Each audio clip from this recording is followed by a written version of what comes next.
3คันใหญ่ที่หันเนาะเพราะฉะนั้นก็ศรัทธาสาธุชนญาติโยมเดี๋ยวนิมนต์ท่านมาหาเอาก่อนนะเพราะว่ามันมี2จุดกันนะการประชาสัมพันธ์หรือว่าศรัทธาญาติโยมนะฮะที่มาแล้วนะจะใส่บาตรพระวันเกิดหรือว่าจะใส่บาตรดังพระพุทธเจ้าเปิดโลกก็เชิญกันได้อยู่เนอะเชิญกันได้อยู่นะที่กำลังเดินทางมาแล้วที่มาแล้วก็หาตั้งวางของเนาะศรัทธาญาติโยมท่านสาธุชนทั้งหลาย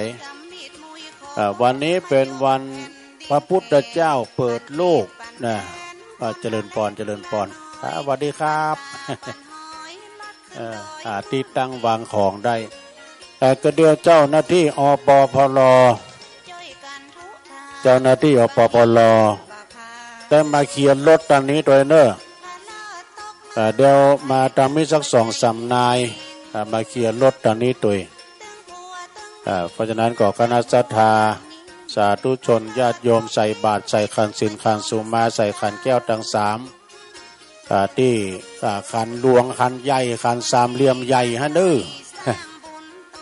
หรือว่าศรัทธาญาติโยมจะบริจาคหอมซองก็ที่นี่ได้เลยนะฮะที่กองประชาสัมพันธ์ที่กองอำนวยการที่นี่เนาะจะบริจาคให้หอมในปัจจัยเงินทองเป็นซองจะได้อ่านผ่านรายการขึ้นสีขาว ก็เชิญกันได้วันนี้ศรัทธาญาติโยมการตักบาตรเทโวโลหันนะก็เป็นการที่ว่าเฮาได้ตักบาตรกันมากุปีลำลึกนึกถึงน้อมลำลึกนึกถึงตังพระพุทธเจ้าของเฮาในพรรษาที่7นั่นหลังจากที่เพิ่นตรัสรู้เป็นพระสัมมาสัมพุทธเจ้าเพิ่นก็ได้เสด็จขึ้นไปบนสวงสวรรค์ชั้นดาวดึงส์ชั้นตาวติงสาแล้วเพิ่นก็ได้ไปแสดงธรรมพระอภิธรรมที่บนสวงสวรรค์ชั้นดาวดึงส์หลังจากท่านจนครบถ้วนไตรมาส3 เดือนเพิ่นก็ได้ลงจากสวรรค์ชั้นดาวดึงส์จากเมืองสวรรค์ลงสู่เมืองสังกัสสนครก็วันนี้นึศรัทธาวันนี้ได้2,000 กว่าปีมาแล้วเพราะนั้นก็ศรัทธาญาติโยมเฮามาน้อมลำลึกนึกถึงวันพระพุทธเจ้าเปิดโลกเพิ่นจะใส่บาตรญาติปกกันใส่บาตรญาติปกกันเนาะศรัทธาญาติโยมมีข้าวน้ำโภชนะอาหารข้าวน้ำกำกินต่างๆข้าวสารอาหารแห้งก็ดีนะก็เชิญกันได้สมพรคอมได้เอาฮอนมาด้วยกะเอาเล่งกับน้อยได้ไหมนะเล่งกับน้อยเพราะนั้นก็คณะศรัทธาสาธุชนญาติโยมที่เดินทางมาแล้วโอกาสในตอนนี้ก็จะร่วมทำบุญถวายซองนะอ่านรายชื่อรายนามตักบาตรพระวันเกิดทางติดจันทร์การพุธพฤหัสศุกร์เสาร์รวมถึง7 วันนั้นก็ดีนะก็เชิญกันได้พี่น้องศรัทธาที่มาแล้วพี่น้องต่างบ้านต่างจองเดินทางมาแล้วก็หาที่ตั้งวางของได้เนอะที่จะมีไผ่จับจองนะเจ้าว่ามาเอาใหม่มาหมายอันนี้มันใจนะศรัทธาเนาะฉะนั้นเฮาวางที่ไหนได้ก็วางกันไปทัดกันไปเนอะมันจะมีสุดหนต่างพุ่นนะสุดดังหนต่างพุ่นดังนั้นก็ศรัทธาญาติโยมในโอกาสในวันนี้ได้มาร่วมบุญกุศลงานบุญงานกุศลด้วยกันก็ขอเชิญได้จะบุญกุศลที่บรรดาพ่อแม่พี่น้องศรัทธานักศีลนักบุญเฮาได้มาร่วมทำบุญทำกุศลด้วยกัน จะได้ตักบาตรพระวันเกิดมาละเสียงมาละดีละกอดเจิญกันได้เนาะตอนนี้วันนี้เอาไปคว้างใส่ถุงปุ๊บตอนนี้ก็ศรัทธาสาธุชนญาติโยมก็กำลังเริ่มทยอยกันมาก็เจิญกันได้นะโยมนะบ่ใส่เกินแก้บ่แย่เกินไปถ้าจิตใจเฮาใฝ่ในบุญในกุศลเนาะแต่จะบุญกุศลปีไหนก็มีเตื้อเดียวปีไหนก็มีครั้งเดียวเพราะฉะนั้นญาติโยมเวลาว่าออกวาสาแล้วนี่เปิดว่าออกวาสาลาพระเจ้าพระเจ้าลามสังะนะตามที่พ่ออาจารย์พ่อนานสายยันอย่างหนึ่งสลปีเพิ่นบอกว่าแต่ก่อนนี้เพิ่นก็ประชุมจุ่มนุมกันเข้าจำวาสาในวัดเชตวันพระพุทธเจ้าเพิ่นก็แสดงธรรมอบรมพระสงฆ์องค์สังฆเจ้าเพื่อได้ไปเผยแผ่ธรรมพระสงฆ์องค์เจ้าเพื่อก็ไปเผยแผ่ธรรมลาพระเจ้าบุญลาพระพุทธเจ้าบุญแหศรัทธาญาติโยมทั้งหลายแต่ศรัทธาหอมละวัดละวาและแม้แต่ออกภาษาลาพระเจ้าแล้วก็ยังมาวัดมาวาตามปกติตามเดิมเนาะศรัทธาโอ้ยยอมพี่มาแหกหมานแล้วพี่น้องต้าล้อปดโต้เปิ้นมาแหกหมานแล้วนี่ขอบคุณเน้อสำหรับนายจันนี่เนาะนางเขียวบ่ได้มาคนเดียวบุกเดียวเต็มลำรถ เปิ้นมาร่วมทำบุญพี่น้องต้าล้อเน้อพี่น้องต้าล้อร่วมทำบุญจำนวนแถม1 ซองเนาะขอบคุณเน้อพี่น้องต้าล้อมาแหกหมานแล้ว เนี่ยทุลุงว่าน้องเจเจติดไฟแค่น้อยไปหน่อยตาทุลุงลายเฮ้ยน้องเจเจติดไฟน้อยไปหน่อยบอกว่าเอาไฟมนนั่นน่ะ ก่อนไปยังเนาะเดี๋ยวมันจะแจ้งมาเนาะแต่สำหรับรถนี้ขอประกาศให้กับพี่น้องศรัทธาโชเฟอร์ต่างบ้านต่างจองหรือว่ารถพระคุณเจ้าคือจอดกันเป็นที่เป็นทางน้อยนึงโดยเฉพาะรถพี่น้องเจ้าบ้านเนาะเอามาจอดที่ลานจอดทางขวามือปลำทุลุงนี่นะตอนนี้กว้างขวางเนาะท่านอปปรอำนวยความสะดวกเดี๋ยวสงวนไว้ให้ท่านรถของเจ้านายด้วยเด้อรองผู้ว่าราชการจังหวัดเชียงใหม่เพิ่นจะได้เดินทางมาเป็นประธานโดยแล้วก็ตังวัฒนธรรมจังหวัดโดยเนี่ยแล้วก็ต่างงานท่านในอำเภอโดยนะฮะที่เพิ่นจะได้มาร่วมบุญกุศลท่านสจนะท่านนายกขอเพิ่นมากันหลายเนาะตอนนี้ต้องขอบคุณทางท่านมหาเพิ่นลิงก์สัญญาณเพิ่นได้เชื่อมไปทางสถานีวิทยุในเครือข่ายเรียบร้อยเนาะมาเลยนะโยมเด้อไปหาที่นั่งสำรองจับจองที่วางของได้นะขวายมาตัวน้อยก็อย่างว่าเนาะวันนี้มันมีวันเดียวนะวันตักบาตรเทโวโลหานะเฮาก็จะได้ร่วมใส่บาตรตักบาตรพระพุทธเจ้าเปิดโลกนะเปิดโลกกัทัตตวานี่ฟังท่านมหาเปิ้นเล่าตั้งแต่ต้นจนถึงปลาย ในวันโลหานะเนี่ยก็ต้องขอบคุณก็เดี๋ยวจะได้มอบไม้ถวายไม้ให้กับท่านครูบาด้วยท่านมหาด้วยแล้วนี้ก็ศรัทธาญาติโยมนะโอ้เจริญพรโยมเด้อนั่นก็เจริญพรอันนี้มีท่านพระมหาเปิ้นเป็นผู้ประสานเด้อบุญทิราโยธาบุญทิราโยธาเปิ้นก็อยู่หนองยางนี่เนาะลำปางร่วมทำบุญมาแต่500 บาทเด้อขอบคุณอนุโมทนาสาธุการโดย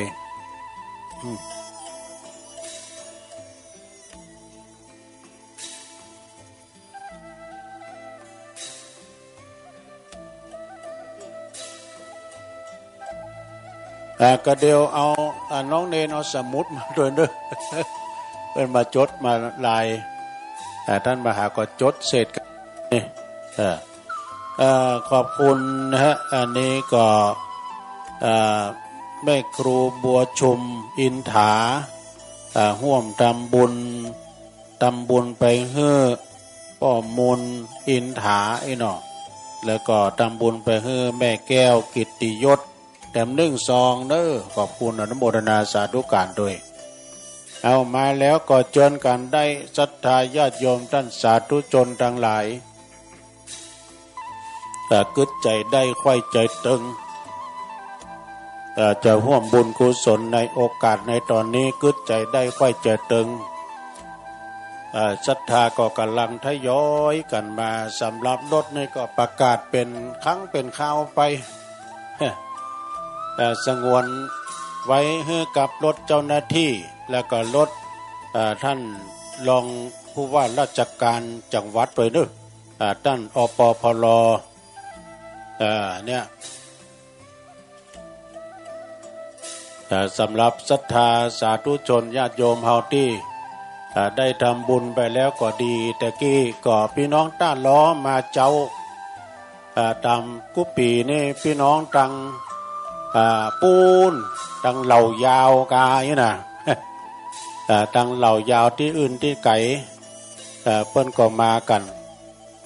ก็กำลังเดินทางอยู่ในระหว่างการเดินทางยังมาบ่ถึงเตื้อเมื่อมาถึงแล้วก็ขออนุโมทนา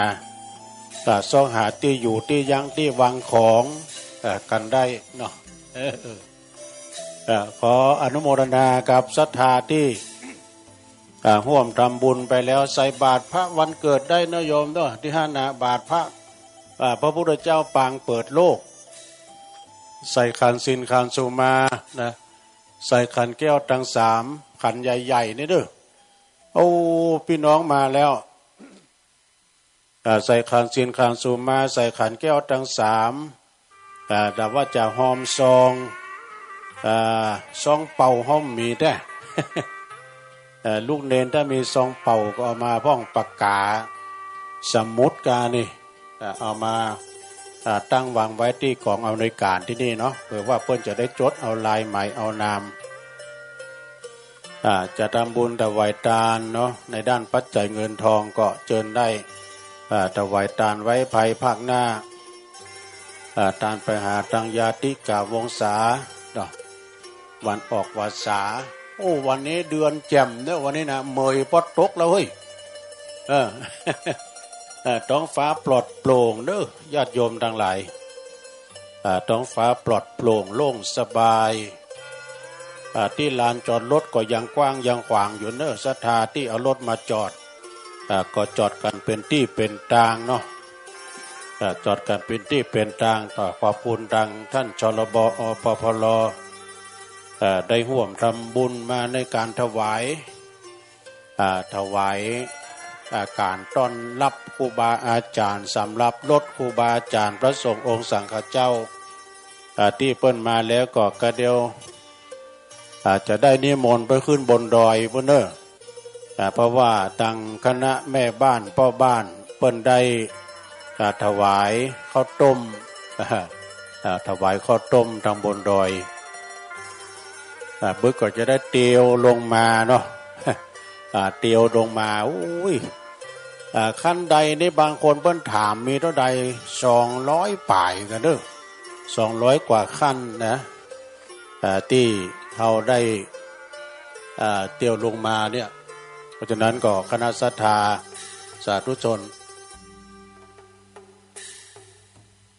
โยมที่ร่วมทำบุญไปแล้วก็ขออนุโมทนาเนาะขออัญเชิญยังเทพปัตไตรตังมเหสขาตังเทวบุตรเทวดาตังพญาอินทร์ตังพญาพรหมพญายมมาลาดก็ดีเวสสุวรรณคุดนักน้ำปรมัยไอสวนตลอดถึงนางนาถไทยตังธรณีสลีคุตตะอามาตตนจำบุญตนจำบาปตนจืดจำน้ำหยาดหมายตาเนาะเจิญมาปัตตาโมทนาใหม่ มาหะเป่าส่วนบุญกุศลที่พ่อที่แม่ที่พี่ที่น้องที่ศรัทธาญาติโยมได้ร่วมทำบุญทำกุศลกันในวันนี้นะแล้วก็นำเอาข่าวสารบุญข่าวสารกุศลนี้ขึ้นไปสู่สวงสวรรค์ไปกับดาวมัตตวานนะจนเป็นใหญ่อยู่ในสวรรค์แห่งห้องขอให้พญาอินตาด้านไทยจนได้มาโจทย์เอาลายมาใหม่เอาชื่อของญาติของโยมท่านสาธุชนทั้งหลายนะขึ้นไปไว้ในสุวรรณะปัปปตะหลับเงินหลับคำสนำจำจือไว้นะตกน้ำก็อย่าได้ไหลไฟลามก็อย่าได้ไหม้เนาะเอาญาติโยมลุกตังใดมาเจิญเน้อพอเน้อศรัทธาญาติโยมสำรองจับจองที่นั่งทั้งพูดได้เน้อที่กว้างขวางมาก่อน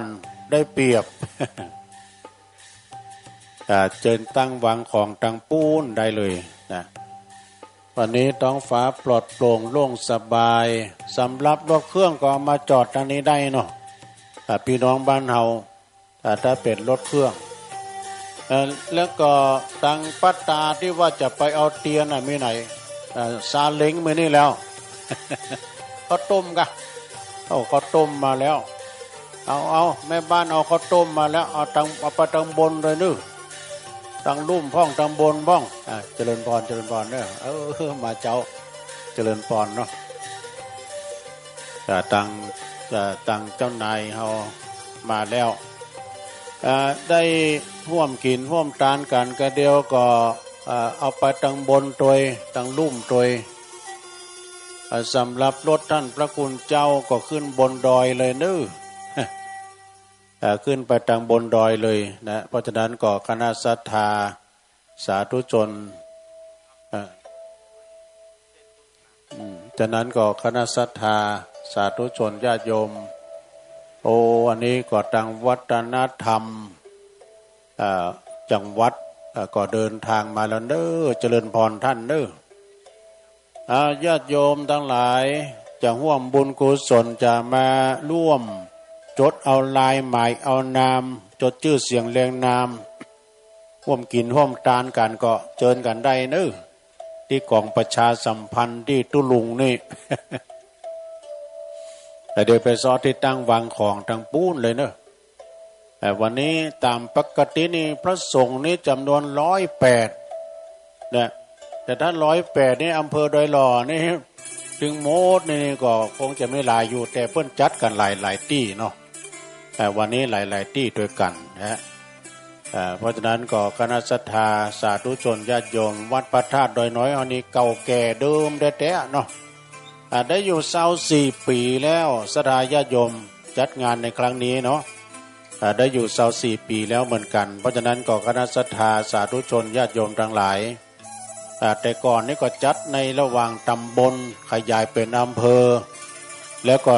ประเดี๋ยวนี้จัดไปถึงหลายปีมั้งนะข้ามจังหวัดไปทางลำพูนเนี่ยสำหรับรถจอดกันเป็นที่เป็นทางเนาะศรัทธาญาติโยมวันนี้ยินดีเจริญพรต้อนรับวัฒนธรรมจังหวัดเชียงใหม่เพิ่นมากันหลายเนาะศรัทธาญาติโยมทั้งหลายในโอกาสในวันนี้ศรัทธาญาติโยมที่มาแล้วก็ศรัทธาเอารถจอดทางลานไปนึเจริญพรจังหวัดขอบคุณเนอะขอบคุณดังๆเรื่องวัฒนธรรมจังหวัดเชียงใหม่ระดับจังหวัดเพิ่นมากันหลายนึงลำรถตู้นะเต็มใจเต็มอกเต็มใจวันนี้เพิ่นมากู้ปีเนอะปีแล้วก็มาปีนี้ก็มาวันนี้ได้รับเกียรติจากวัฒนธรรมจังหวัดเชียงใหม่และก็รองผู้ว่าราชการจังหวัดเชียงใหม่ท่านในอำเภอดอยหล่อท่านมานิดไหวไวท่านในอำเภอแล้วก็ท่านปลัดอาวุโสท่านสุทธิชัยตรีสินศักดิ์แล้วก็ตั้งท่านในอำเภอตั้งส่วนราชการเนาะชมรมกำนันผู้ใหญ่บ้าน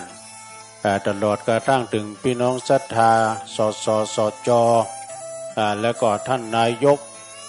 วันนี้ก็มารวมทุกท้องที่ท้องถิ่นเพื่อจะมากันที่นี่เนอะสดาเนอะพี่น้องที่อยู่ทางบ้านก็ฟังกันไปเนาะแต่กี้ลองซุ่มฟังอาจารย์ท่านพระครูอภิวัฒนวิกรมเพิ่นก็เดินทางมาถึงแล้ว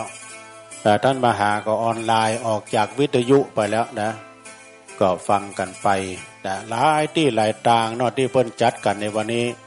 ทั้งสายทั้งดอยสะเก็ดก็ที่วัดพระธาตุดอยสะเก็ดเมตตาบารมีธรรมพระเดชพระคุณหลวงพ่อรองเจ้าคณะจังหวัดเชียงใหม่ไปตังเมืองฝางก็จัดนะเมืองฝางก็จัดกันที่วัดพระพุทธบาทอุดมน้ำบ่อสาวานี่อย่างแล้วก็ทางในหัวในเวียงวัดฝายเห็นเนาะมชก็จัดพร้อมกันนั้นก็ปุ้นทางวัดพระพุทธบาทตากผ้าโดยอำเภอป่าซางพร้อมกันนั้นก็ที่วัดพอเล้งส่งเข้ามาแล้วนะพอเล้งบุญส่งกับพี่น้องทางดอยลอมาแล้ว แล้วก็ที่วัดเกตกาลามโดยนะเกตกาลามก็6 โมงเป็นต้นไปในเมตตาบารมีธรรมหลวงพ่อท่านพระครูสันติเจติยากรนะทางบ้านโฮงโดยนื้อบ้านโฮงอำเภอบ้านโฮงก่อที่ดอยสลีเมืองท้องไฟดอยแดนนะเพื่อก็จะจัดกันหลายที่หลายทางวัดเล็กวัดน้อยโดยนะไกลที่ไหนก็ไปที่หั่นนะแม่ดื้องานอย่างนี้นี่เป็นงานจำเพาะได้1 วันเท่านั้นเองปีหนึ่งได้1 วันนะบ่ใช่ว่าวันนี้มันมีหลายที่ล้ำไปนะพวกก็จัดด้วยของเขาบัดได้มันมีวันเดียวเนี่ยนะวันตักบาตรเทโววันเทโวโลหันะวันประวัติศาสตร์ที่พระพุทธเจ้าของเรานั้นหลังจากที่เปิ้นได้ตรัสรู้เป็นพระสัมมาสัมพุทธเจ้าเรียบร้อยนะเปิ้นก็พรรษาที่7ก็เสด็จขึ้นไปสู่สวงสวรรค์ชั้นดาวดึงส์ไปแสดงธรรมให้กับพระพุทธมารดาบนสวงสวรรค์ครบถ้วนไตรมาส3 เดือนเสร็จจากหันมาเปิ้นก็เสด็จจากเมืองสวรรค์ลงสู่เมืองสังกัสสนครเปิ้นว่าพระพุทธเจ้าเปิดโลกเนี่ยเปิดโลกกทัดเบิกบุญเบิกวาสนาบารมีแล้วไปบาปอเปิ้นก็เป็นวันที่มหัศจรรย์มหัศจรรย์ขอบคุณสำหรับน้ำเต้าหู้กาแฟ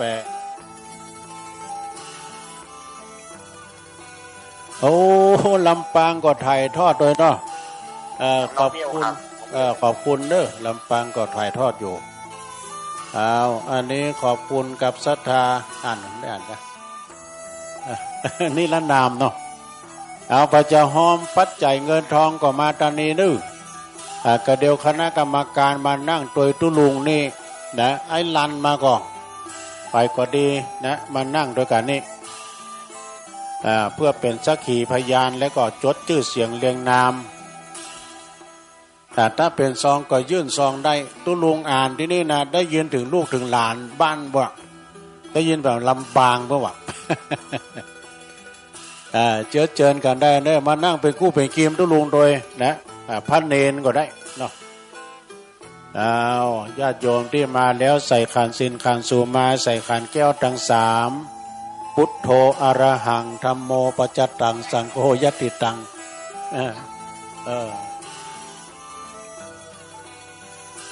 เพราะฉะนั้นก็คณะศรัทธานะครับให้ลันได้มาแล้วก็ประจำที่ให้ลันนะได้มาช่วยจดกรรมหนังสือเพิ่งก็งามดี ลายมือโมทนานั่นก็ซองยังมีด้วยนะเดี๋ยวให้ก็เดียวไผ่ขึ้นไปบนดอยซ้อหาซองเป่ามาโดยดื้อเปิ้นถามหาซองเป่าได้เอามาป้องดูครูบาอาจารย์ก็เริ่มทยอยกันมาแล้ว ก็เดียวก็สำหรับครูบาอาจารย์ที่เพิ่นมีสมณะเมตตาเดินทางมาเนาะ108 ตนมาจัดนักจัดหลายแล้วนะแต่เปิ้นบ่ขึ้นบนดอยเตื้อก็มี ก็เดี๋ยวก่อนนิมนต์ขึ้นบนดอยแม่เจ้าหอมซองมาทางเพะ ประกาศรายชื่อรายนามบริจาคเพิ่มเติมต่อเติมเสริมต่อกับเจ้าปี่ในน้องศรัทธานาบุญเอาพี่น้องต่างหน้าต่างในโอ้พี่น้องต้าล้อมาแถมแล้วเดี๋ยวประกาศรายชื่อรายนามกับศรัทธาสาธุชนญาติโยมเดี๋ยวจดชื่อเดี๋ยวบอกชื่อเลยนายอุดมนางพรภักดีเนาะต้าล้อเหมือนกันเนาะพร้อมครอบครัวร่วมทำบุญแถม100 บาทเจ้า ขอบคุณอันนี้พ่ออาจารย์พ่อนานพรชัยแล้วก็แม่พ่อหลวงพ่อหลวงสุมาพ่อหลวงพรชัยแล้วก็แม่หลวงบางอ่อนนะฮะตะวันวงจากต้าล้อเหมือนกันร่วมทำบุญมาแถม100 บาทเจ้ายินดีเนอะพี่น้องต้าล้อนี่เพิ่นมาแหกหมานแล้ว อนุโมทนาเด้อศรัทธาญาติโยมทั้งหลายจะใส่บาตรพระวันเกิดติดจันทร์การพุธพัดศุกร์เสาร์ที่ล้อให้นายโยมเด้อแล้วก็บาตรแก่นใหญ่นั้นก็บาตรพระเจ้าเปิดโลก บาตรพระพุทธเจ้าเปิดโลกกทัดนะได้เปิดโลกกทัดเปิดบุญเปิดวาสนาบารมีนะใส่เข้าไปตั้งกรรมกรรมผาดานากินตามหยาดน้ำเนาะให้หลวงหลายจักได้สบายเกิดสุขไปหน้าเนี่ยกินตาลไปเตอะมันถึงบ่อหายศูนย์ปางไปลุนจะได้สบายเมื่อไปหน้าก็เดี๋ยวก็รถเจ้านายก็จอดทางใดพอเนออปพลเนอตังท่านแขกผู้มีเกียรติเปิ้นได้เดินทางมาถึงหน้ากากนกหวีดมีเป่าตัวเฮือนได้ยินเสียงนกหวีดตัวถ้าหลังจากที่ออกพรรษาแล้วนี่ญาติโยมก็จะถึงฤดูการทอดกฐินธรรมะกฐินยังแคว้นมีกำหนด1 เดือนนะกฐินนี้มีกาลละเวลา1 เดือนอันนี้ตามกาลละเวลาตามการกฐินก็ดีแต่ละวัดแต่ละวานี่ศรัทธาญาติโยมทั้งหลายว่าบุญกฐินนี่ก็เป็นงานบุญแปลกบุญใหญ่บุญที่มีจำกัดหลายอย่างเนาะบอกว่าจะเป็นจำกัดตุเจ้าก็ตั้งแต่มี5 ตนขึ้นไปนะแล้วก็มีการ1 เดือนเนาะเปิ้นบัญญัติไว้1 เดือนร่วมทำบุญเนาะยินดีเนาะอีกก็ขออนุโมทนาก็มีสละอเนกประสงค์อันนี้หงตาลขนมจีนน้ำยาเนอะกาแฟโอวันตินโดยกับขนมปังโดยนะที่ศาลาอเนกประสงค์เนอะที่ฮันนามีเนอะสดาญาติโยมไปครับขนมจีนน้ำยาได้แล้วก็กาแฟโอวันตินขนมปังโดยนะขอบคุณเนอะเจ้าภาพน้ำชากาแฟขนมเส้นเปิ้นมาตั้งวางไว้ให้แล้วเนาะไทยช่วยไทยนึแปะตักเอาเลย ที่ศาลาอเนกประสงค์ตามกุปีนี่เขาหันศาลานี่เนาะโยมเนาะศาลาที่แปลงที่งามๆนี่นะได้รับความเมตตาบุญจากอาจารย์หมอนี่ท่านปลัดท่านพระครูปลัดนี่เพิ่นได้นำเอาโยมเพิ่นมาสร้างสบายหน่อยพอปปลพอรถเจ้านายเพิ่นจะจอดเพิ่นจะจอดพอหาทางที่จอดเจริญพรครับสาธุโมทนากับสายทานน้ำจิตน้ำใจในมวลบรรดาน้อยวัดเดี๋ยวมานี่น้อยวัดมาตัวตุลุงนี่ได้กินได้ทานไปร่วมบุญกุศลไปแล้วใส่ขันศีลขันสุมาใส่ขันแก้วทั้ง3ยกมือวานสานมือไหวยกมือไหวไปมือสา ยกมือ10 นิ้วขึ้นตั้งวางคิ้วไก่เก้าเกษาห่างวันตาขอบุญกุศลเนาะตั้งมวลรอท่าเมื่อหมดเวลาชีวิตขออธิษฐานเป็นต่างใส่ติบยามเมื่อดับที่นั่นไปบนขอเจ้าพี่นายน้องอย่าได้ถอยหนจุคนช่วยกันร่วมสร้างเนี่ยเอาไปเป็นครัวสะเปาขี่ข้ามฮื้อถึงต่างสวรรค์จากนี้พี่น้องหมู่เฮาอย่าได้หลีกลี่ช่วยกันก่อสร้างต่างบุญเพื่อช่วยกันยกกำจุอุดหนุนศาสนาคุณพระพุทธเจ้าขอเตจะบุญกุศลเป็นเงามาบังห่วมฮับไผ่ได้ทำบุญนั้นก็อย่าได้อาภัพเพื่อมั่งมุนด้วยเงินคำอายุถึง100ตั้งมั่นสัจจังขอสมดังกำผาธนาเจ้าผาธนาเจ้าเน้อเพราะฉะนั้นนี่ศรัทธาญาติโยมทั้งหลาย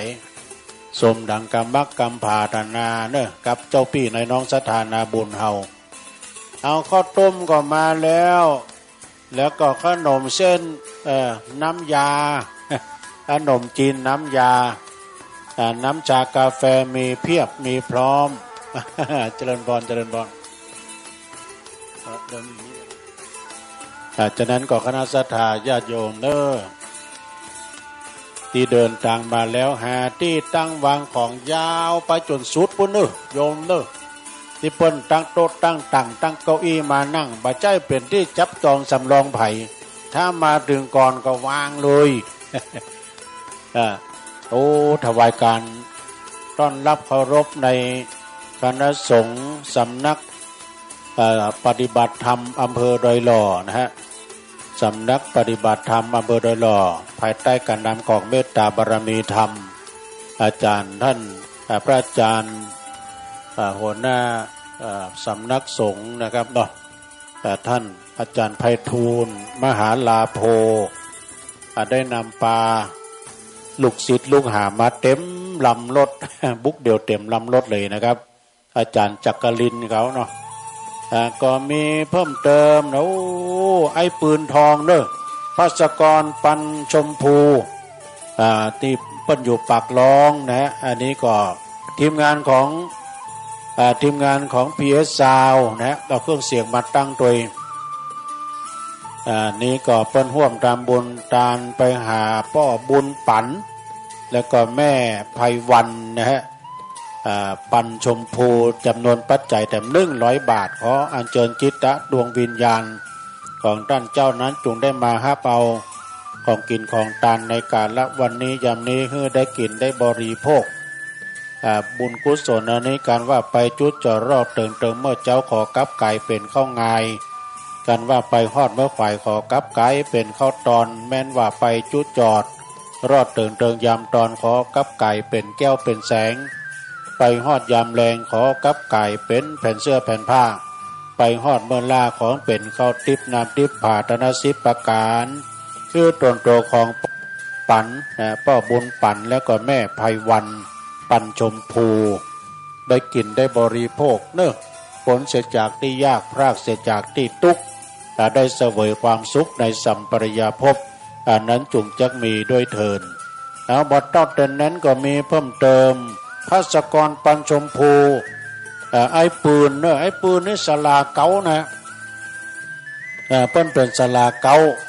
แปลงบ้านนี่จัดงามนี่ที่ปักร้องนั่นน่ะบ้านไม้สักทองอย่างดีเป็นว่าฝีมือของไอ้ปืนทองเนี่ย เป็นช่างเป็นศาลาก็ร่วมทำบุญมาแถมนะอันนี้ตันไปหาเทวบุตรเทวดาเจ้ากรรมในเวรเนาะจำนวนแถม1 2เราต้องขออนุโมทนาเน้อกับศรัทธานาบุญทุกคนทุกท่านน้อยนั่งด้วยกันนะเดี๋ยวช่วยกันจดนี่เจอกันได้โยมเด้อจะตักบาตรพระประจำวันเกิดติดจันทร์การพุธพฤหัสศุกร์เสาร์รวมถึง7 วันนั้นก็ดีก็เจิญได้นะคนเกิดวันติดนั้นมีความคิดพึงผาย อยู่สุขสบายต่อเต้ากุ้มเท่านี่คนเกิดวันจันทร์ใจบานบ่อเศร้าดับจิตไปบนจันทร์ฟ้า ถวายความเคารพในเมตตาธรรมท่านพระจันทร์วันใหม่มาแล้ว แต่ว่าก็อยู่กันสุดแรงแต่ท่านเลขาเขานี่เอามาแถมมีแม่เขาตอนนี้นายหนังสือมาแล้วเนอะพี่น้อยวัดเนอะบังคมเนตรก็แก่วัดเขามาแล้วแต่จะร่วมทำบุญจดลายหมายชื่อก็มาแจ้งความจำนงที่นี่ได้เนอะจะเป็นก้าน้ำก้าไฟก็ดียอดทานทั้งหลายในด้านปัจจัยเงินทองที่เราได้ให้หามาได้โดยน้ำพักน้ำแรงด้วยหยาดเหงื่อเผื่อแรงกายด้วยหยาดเหงื่อเผื่อแรงงานนะกว่าจะได้เงินได้ทองมาแต่ละบาทแต่ละสตางค์นั้นเราก็ต้องเอาหลังสู้ฟ้าหน้าสู้ดิน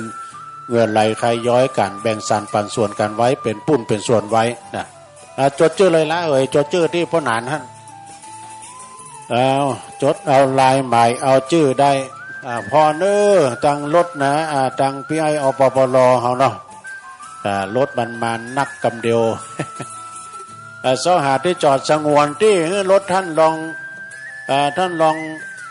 ผู้ว่าราชการโดยนึท่านนายอำเภอโดยท่านนายก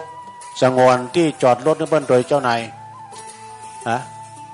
นั่นกะสงวนบอกเอาปปลกะเดี๋ยวบอกที่จอดรถเปิ้นเนาะยังเดี๋ยวกำลังเดินทางอยู่ยินดีนะล่ะเนอะร่วมทำบุญกันเอาไผ่วันนี้หลวงพ่อท่านพระครูสาธุกิจจันนันท์หลวงพ่อใหญ่เฮาเจ้าคณะอำเภอดอยหล่อหลวงพ่อเพิ่นมี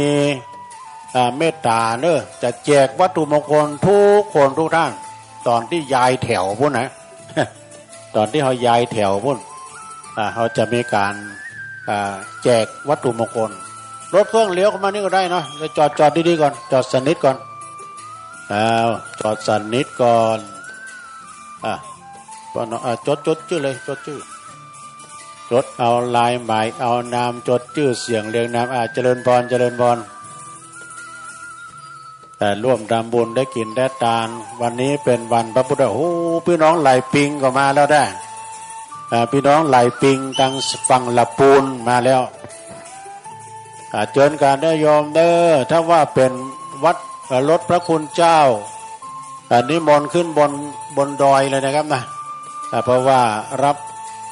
ข้าวต้มจากเจ้าภาพเนาะจากเจ้าภาพก่อนเพราะนั้นก็ศรัทธาญาติโยมพ่อเลี้ยงมาแล้วพ่อเลี้ยงจากสันพูนเนอร์สันหินฟ้าหลังมาแล้ว ก็มี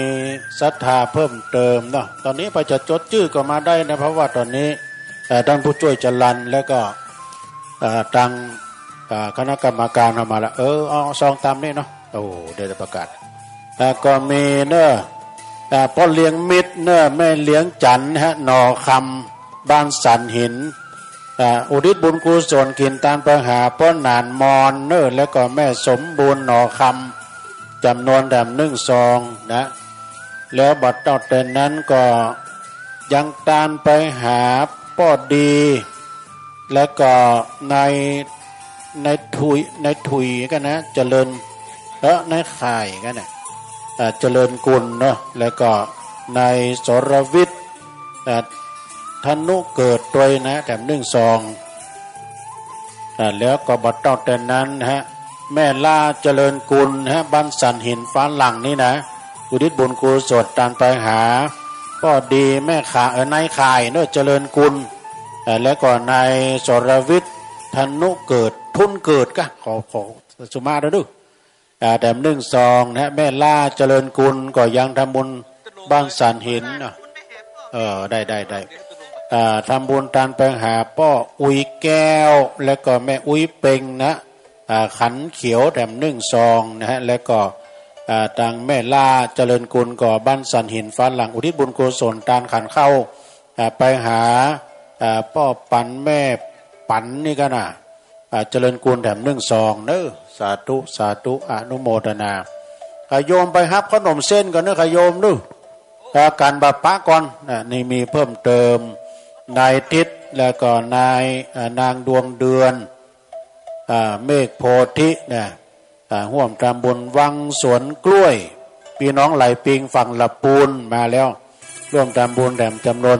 200 บาทเด้อสาธุแล้วก็มีเพิ่มเติมเนาะญาติโยมเนาะ รุ้งวราพรนะฮะสุกเกษมพี่น้องบ้านเวียงทองนะฮะอุทิศบุญกุศลตามไปหาป้อพัดแม่แก้วดีอินตาคำนะฮะอินตาคำจำนวน1 ซองแล้วก็มีนะฮะรุ้งแล้วก็ลาวันรุ้งราวันนี้นะแล้ววลาพรสุมาลุงวลาพรสุกเกษมพี่น้องบ้านเวียงทองอุทิศบุญกุศลไปหาป้อจุ้มแม่ซิวใจสัตว์แถม1 ซองแล้วก็ยังตานไปหาป้อตาแม่แก้วพาอินใจคำแถม1 ซองนะอนุโมทนาเนาะป้อน้อยส่งแม่ใบเด้อเมฆโพธิบ้านดอยหล่อนี้ก็เพิ่นทำบุญทานไว้ภัยภาคหน้าจำนวน200 บาทเด้อสาธุสาธุอนุโมทนาสาธุการตุยแล้วก็บอดเต้าแต่นั้นเนาะที่ศาลาอเนกประสงค์นั้นมีขนมจีนเด้อเจริญพรโอ้โยมน้ำเพชรมาแล้วโยมน้ำเพชรธรเทพโอ้ไอ้แหวงไอ้แสวงปัญโยพี่น้องหัวควงเด้อมาแล้วขออนุโมทนาเด้อแล้วก็มีตะกี้ก็โยมบุญทิราโยธานะฮะโยมบุญทิราโยธาจากบ้านหนองยางลำปางในการฝากท่านมหาสมชาติมาร่วมทำบุญแถม500 บาทด้วยอนุโมทนาสาธุการด้วยมาตอนนี้เลยพ่อเลี้ยงมา บาจดเอาลายใหม่เอาชื่อนะพ่อนิรันดร์นามดำแล้วมาด้วยกันเนาะมาด้วยไอ้แหวงเขาเจิญเจ้าศรัทธาสาธุชนญาติโยมเนาะโอ้ไว้สาบารมีธรรมเด้อท่านพระครูท่านพระอธิการ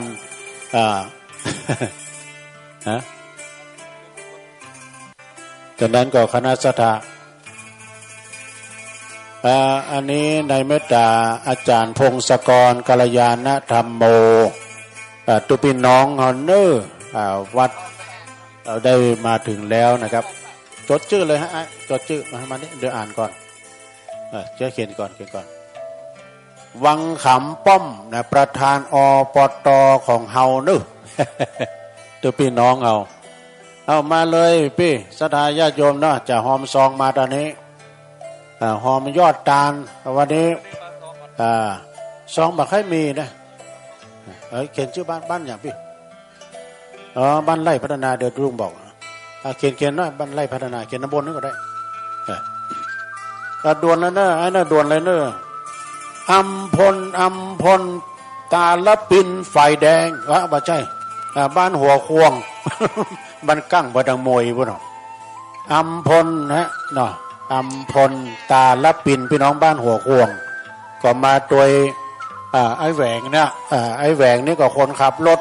เคยมาส่งตุ้ลุงหลายเดือนละไอ้แหวงผู้ช่วยโชติเขานี่นะแล้วก็มีผู้ช่วยมันได้มากันพี่น้องไร่พัฒนานะฮะไร่พัฒนารามนายสนั่นนางวัฒนานางสรันนายสลันเนาะ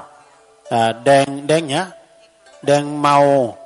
อุทิศบุญกุศลตานขันเข้าไปหา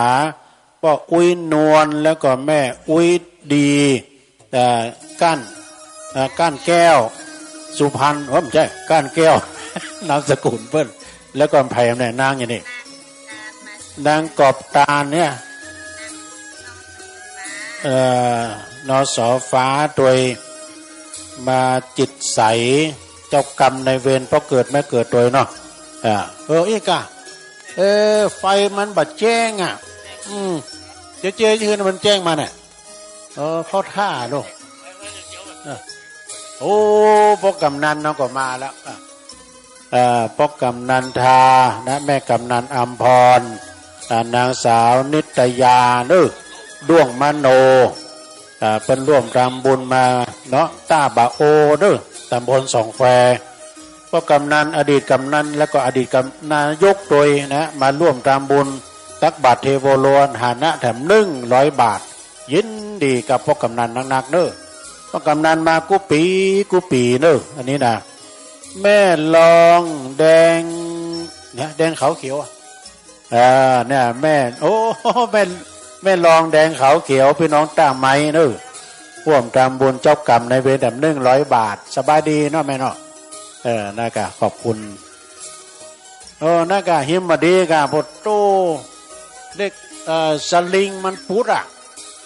เลยก่อนน้ำก็เลยล้นสปริงเวย์เกือบจะขึ้นบ้านของแม่ลองเขากะน่ากะพดโตเสียวขนาดเด้อการที่ห้านมันปุดนี่ก็อย่างว่านะเด้อไปหมด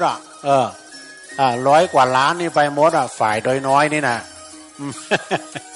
กรรมนี้ก็เจ้าหน้าที่เฝ้าฝ่ายก็ต้องพอกันด้วยต้องลองแต่จะไปเฝ้าบัดได้ต้องลองพอมันจะชักได้หรือไม่เนี่ยเพื่อว่ามันชักบัดได้แล้วเดี๋ยวประกาศอันนี้มีแม่ลองแดงขาวเขียวพี่น้องบ้านตาไม้ร่วมตามบุญจำนวนแด่ม100 บาทเนอะว่าตามไม้นี่พ่อหลวงนิกรทำพวนมาอยู่กะลูกศิษย์หลวงพ่อ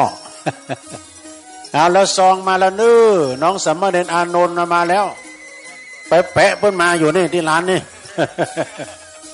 ไปก็ได้ซองมาเอานี่ซองเป่านะเอาฮื้อฟรีกันได้มีสตังค์ใส่โอ้พระคุณเจ้ามานิมนต์ขึ้นนำมนต์เลยนะครับมีเพิ่มเติมปอกกว้างแม่เดือนจอจันนี่พี่น้องปากร้องพี่น้องปากร้องถ้าได้ยินอยู่ได้ยินตังขึ้นวิทยุนะ วันนี้ถ่ายประดังฝายหินถ่ายทอดประดังขึ้นสีขาว7 จังหวัดกันนะปอกกว้างแม่เดือนจอจันพร้อมด้วยครอบครัวพี่น้องบ้านปากร้องอุทิศบุญกุศลตามไปหน้าจำนวนแต่100 บาทเจ้าสาธุเนอะยินดีพี่เนอะขอบคุณเจ้าขอบคุณเจ้ายินดีนักแล้วก็มีนะศรัทธาญาติโยมพี่น้องพลังเงียบเหรอมากันก็พ่อจันทร์พ่อนานอินคำชมพูพลอย แม่ครูสุพรรณาอิมบังเขานี่ก็มีเพิ่มเติมนะนางพัชยานะทรเทพโยมน้ำเพชรด้วย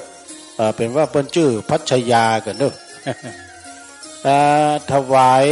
กฐินโดยเนาะตักบาตรเทโวโดยแล้วก็ตามไปหาในชุมนะทรเทพโดยจำนวนแถม100 บาทเนอะ200 บาทเนาะพร้อมกฐิน100ตักบาตรเทโวแถม100 บาทฮะมาหูเนอะถาม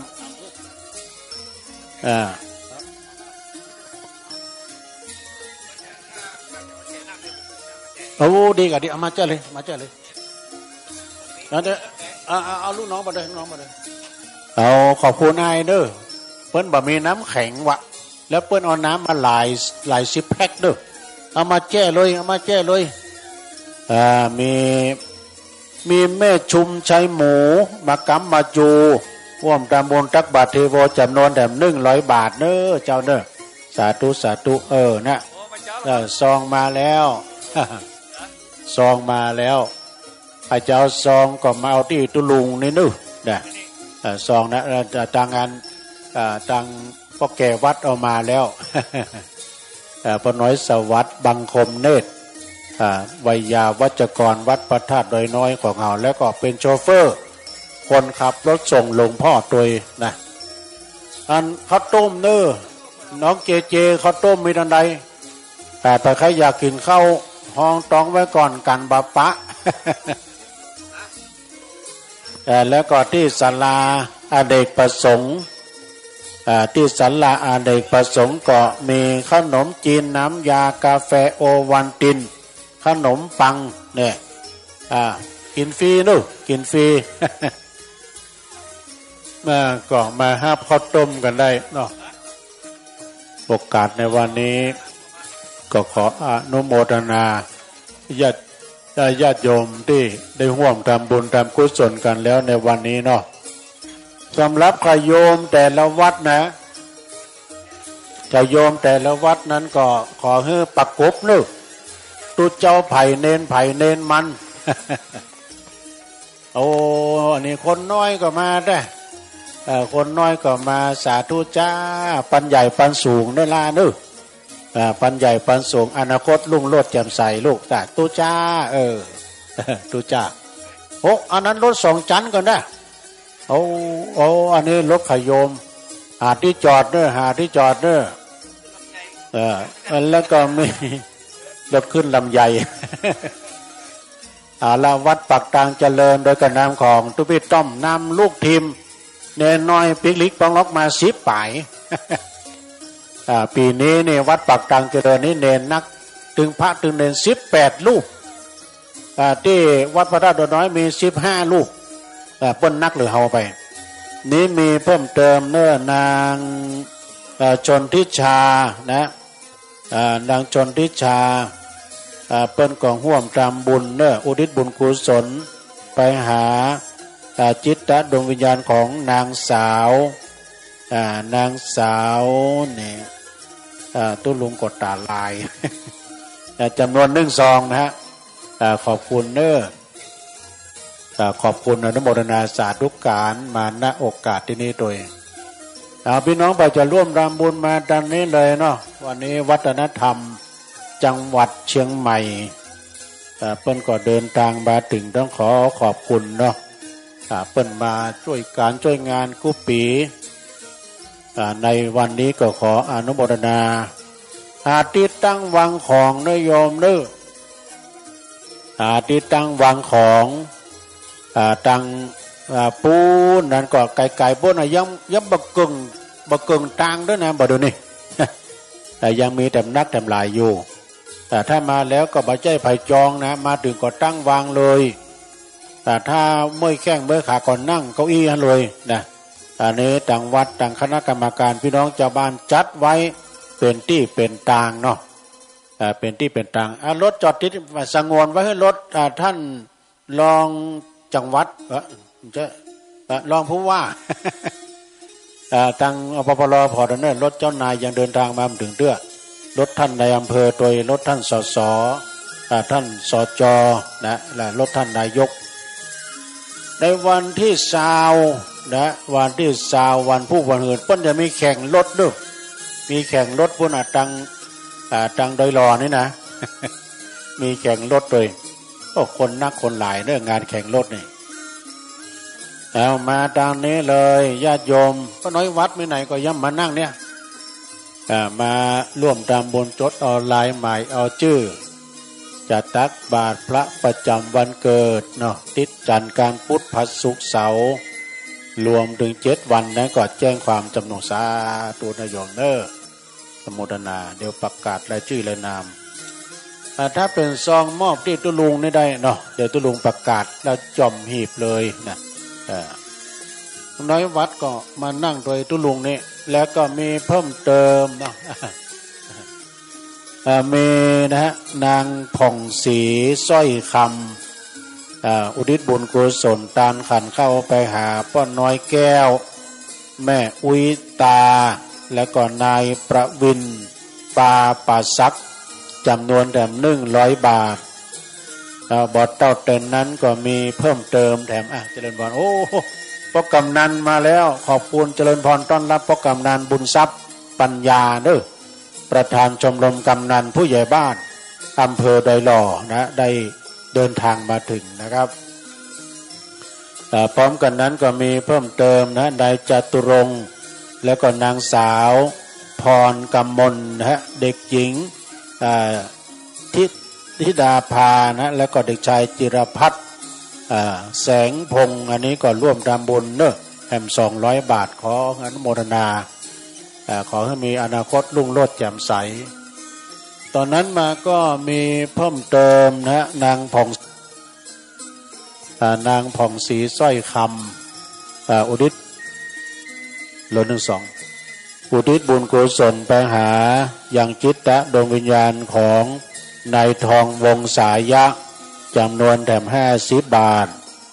ติดตามลามตัวไปด้วยนางผ่องศรีสร้อยคำและก็นางสาวานางเกวลินสร้อยคำถวายทานไว้ไปปากหน้า จำนวน200 บาทเด้อแล้วก็ยังมีเพิ่มเติมนะฮะนางสาววรัญญาหมู่แม่ลิมนะแล้วก็น้องเด็กหญิงวรินทิพย์นะวงสายะแล้วก็เด็กหญิงพรณภานะหมู่แม่ลิมการไว้ภัยภาคหน้าเด้อจำนวน1 แล้วก็มีแม่พัดณอุโมงค์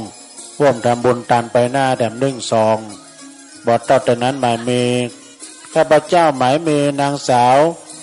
อัมพรณอุโมงค์อุทิศบุญกุศลตันไปหลายอย่างเด้อจัดส่วนตันไปหาบุญส่วนบุญกุศลไปหายังโอ้อันนั้นมาแล้ว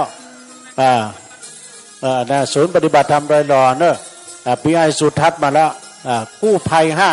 55นี้ป้นตันไปหายังป้ออุ้ยปั่นนะอุโมงค์แม่อุ้ยทายกันเนาะแม่อุ้ยทายนะอุโมงค์แล้วก็ป้อแสวงนะอุโมงค์ตันไปหานายนิวัฒนะอุโมงค์แล้วบัดเต้าแต่นั้นก็ยังมีนายวินัยช่างอินนึกนางสาวอามพรณอุโมงค์แล้วก็เพิ่นทำบุญอุทิศบุญกุศลตามไปหาเด็กหญิงจุฑาทิพย์แล้วก็ตามไปหน้าโดยจำนวน1 เนาะอนุโมทนาสาธุกัน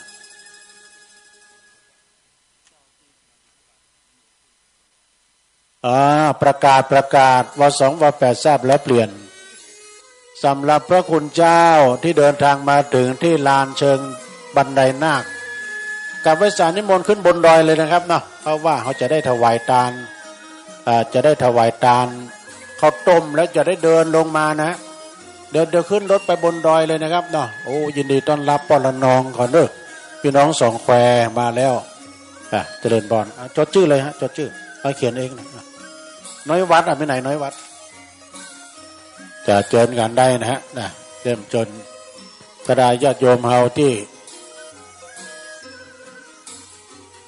เจริญกันได้เอาป่ะเดี๋ยวจดชื่อเลยเนาะจดชื่อละจดชื่อได้ก่อนเขียนกอไก่ได้ก่อนนะนะครับเอาเลยจดโยมปี้น้องกมลวันท่าพงครับป้ออย่างก็ป้อประสิทธิ์แม่กับแก้วเนาะจันแก้วท่าพงบ้านอย่างป้อโอ้พี่น้องไหลปิงต้าไม้ร่วมมาแต่100 บาทเนอะแล้วก็โยมสมพรนะฮะรัตนังจากป่าเมือดเนาะ100 บาทด้วยการประสานงานมาตังประสานงานมาทางงานพี่น้ำเพชรเนาะโอ้พี่น้องไหลปิงมาแล้วดอกพระขาวมาแล้วเนาะสถาขึ้นบนเลยขึ้นบนพุ่นเลยเนอะนั่งลงจริงจังพี่น้องศรัทธาสาธุชนญาติโยมถ้าว่าพระคุณเจ้าเปิ้นเดินทางมาถึงแล้วก็นิมนต์เปิ้นขึ้นบนนั้นบนดอยพุ่นเลยเด้อเขาจะได้รับข้าวต้มพุ่นนะป้อยงแม่พักกีฬามีมาพี่น้องบ้านหัวควงเด้อร่วมทำบุญแถม1 นะเจ้าเด้อสาธุเรายินดีพี่เด้อโยมสมพรรัตนังบ้านป่าเมือดเนาะร่วมทำบุญมาแถม100 บาทเด้อสาธุอนุโมทนาในส่วนบุญกุศลในครั้งนี้ด้วยพี่ไออุ่นใจมาแล้วพี่น้องจากงานบุญสองแควพี่ไออุ่นใจนั่นสกุลยังไงคำจันนี่โชเฟอร์คนขับรถวัดตัวมากันทำ100 บาทเด้อสาธุอนุโมทนาเนาะสำหรับรถพระคุณเจ้าขึ้นบนวัดเลยนะครับเพราะว่าบุตรเขาจะเดินจงกรมลงจากขั้นใดนาคมาเป็นทิวทัศน์ที่งามด้วยเป็นทิวทัศน์ที่งามเนาะเพราะว่าเจ้าเชิญเจ้า ไปเขาได้ซองเป่ามีนะจดชื่อเลยพี่นะจดชื่อเลยจะใส่ขันศีลขันสูมาใส่ขันแก้วตังสามพุทโธอาลาหังธัมโมปัจจตังสังโฆยัตติตังด้วย เอาจดเอาลายหมายเอานามตักบาตรพระวันเกิดตักบาตรพระ108หรือว่าจะตักบาตรพระพุทธเจ้าเปิดโลกวันนี้เขาหันกันหมดด้วยตามในหนังสือนะพุทธประวัติพระพุทธเจ้าเปิดโลกทั้งสามนะบอกว่ายมมาโลกมนุษย์โลกสวรรค์คโลกสวรรค์แบบบุญบงสวรรค์เนาะอันนี้หันกันหมดไผ่ที่เจริญพรจ้ะไผ่ที่คนที่หัวหนวกตาบอดได้ยินหมดได้หันกันหมดในวันนี้นะวันมหัศจรรย์วันพระพุทธเจ้าเปิดโลกนะเพราะฉะนั้นวันนี้นะวันดีวันเมงก็สดใสวันไตก็มดปอดเป็นยอดมหาทนังนึกถ้าหากว่าศรัทธาญาติโยมเดินทางมาแล้วก็ไปตั้งวางของใดนึกตั้งวางของใดตั้งใกล้ตั้งไกลตั้งใดก็ตามนะโอ้ตั้งลานนี่เมยตกนะ เพราะว่าเมยลงโอ้ทิวทัศน์จันงามเนาะหินไฟยกแล้วนึกญาติโยมนึกบ้านแม่หลวงแม่อุ้ยเขาแจ้งหรือยัง แต่ตอนนี้มีหมอกมีเหมยและใส่บาตรนี่นั่นละด้วยใส่บาตรพระ108ตักบาตรพระวันเกิดมาตอนนี้เลยไผ่มีสตังจะใส่บาตรพระประจำวันเกิดติดจันทร์การพุธพระศุกร์เสาร์ก็เชิญกันได้เนาะเตจะบนพระคุณเจ้าขึ้นบนเลยเนอะขึ้นบนดอยเลยนะครับถ้าเดินทางมาถึงแล้วก็ขึ้นบนดอยเลยนะฮะตอนนี้ก็ศรัทธากำลังหลั่งไหลกันมาเนาะจอมบาทเลยศรัทธาตั้งพี่น้องศรัทธาญาติโยมวันตกวันออกขอกใต้คนเหนือเดินทางมาแล้วก็ไปหาที่ตั้งวางของปีไหนมีเตื้อเดียวปีนี้เป็นปีที่24แล้วนะ24ครั้ง24ปีแล้วจัดกันมาเนาะเพราะนั้นก็ศรัทธาญาติโยมโชเฟอร์ถ้าเป็นรถพระคุณเจ้าบอกก็บนเถอะปปลขึ้นบนดอยเลยเลี้ยวซ้ายเลยเจริญพรท่านขึ้นบนดอยเลยเอาท่านพระอาจารย์สมหวังมาแล้วพระครูกัลยาณปราโมทเดี๋ยวนี้มนต์มันหอมได้อันข้าวต้มเนี่ยอันเก่าก็ได้เก่าอันกินข้าวต้มนี่มันก็แห้งนะเก่าไปตัวอื่นน้ำลายไปตัว นี่มนต์ขึ้นบนดอยเลยนะครับนึกเจริญพรต้อนรับเน้อสำหรับศรัทธาสาธุชนญาติโยมได้เดินทางปีนี้โชคดีเนอะ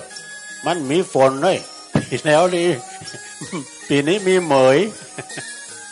เขาเรียกว่าหมอกกำลังลงหมอกตกญาติโยมวันนี้ต้องขอบคุณนะทางเจ้าหน้าที่เครื่องเสียงวันนี้ได้รับความอนุเคราะห์เมตตาจาก PS Sound โดยท่านรองทรงศักดิ์ปัญญาวัชิโลรองเจ้าวาดวัดปากร้องไอ้ปืนทองเขาสมพรมิวสิกน้องโอมิวสิกเขาเนี่ยเพิ่นได้มาเอาเครื่องเสียงมาทุกปีนะวันนี้เจริญพรต้อนรับทางท่านนายกด้วยเนอะองค์การบริหารส่วนตำบลดอยหล่อเนาะ ท่านปัลละเพิ่นมาแล้ว ว่าที่100 ตรีสุรพงศ์กาบวังนะฮะท่านนายกองค์การบริหารส่วนตำบลดอยหล่อสนับสนุนทุกวัดถ้ามีการมีงานบริจาค20,000 30,000 แต่ละวัดนะอันนี้แปลว่าได้ทำบุญร่วมกันทำบุญร่วมชาติเชิญตอนนี้เลยเนอะญาติโยมทั้งหลายจะร่วมทำบุญทำกุศลจะใส่บาตรเจาะใส่เก้าเจาะใส่หัวเนาะแล้วก็มอบซองคือตุลุง ตุลุงจะได้อ่านผ่านขึ้นเนาะ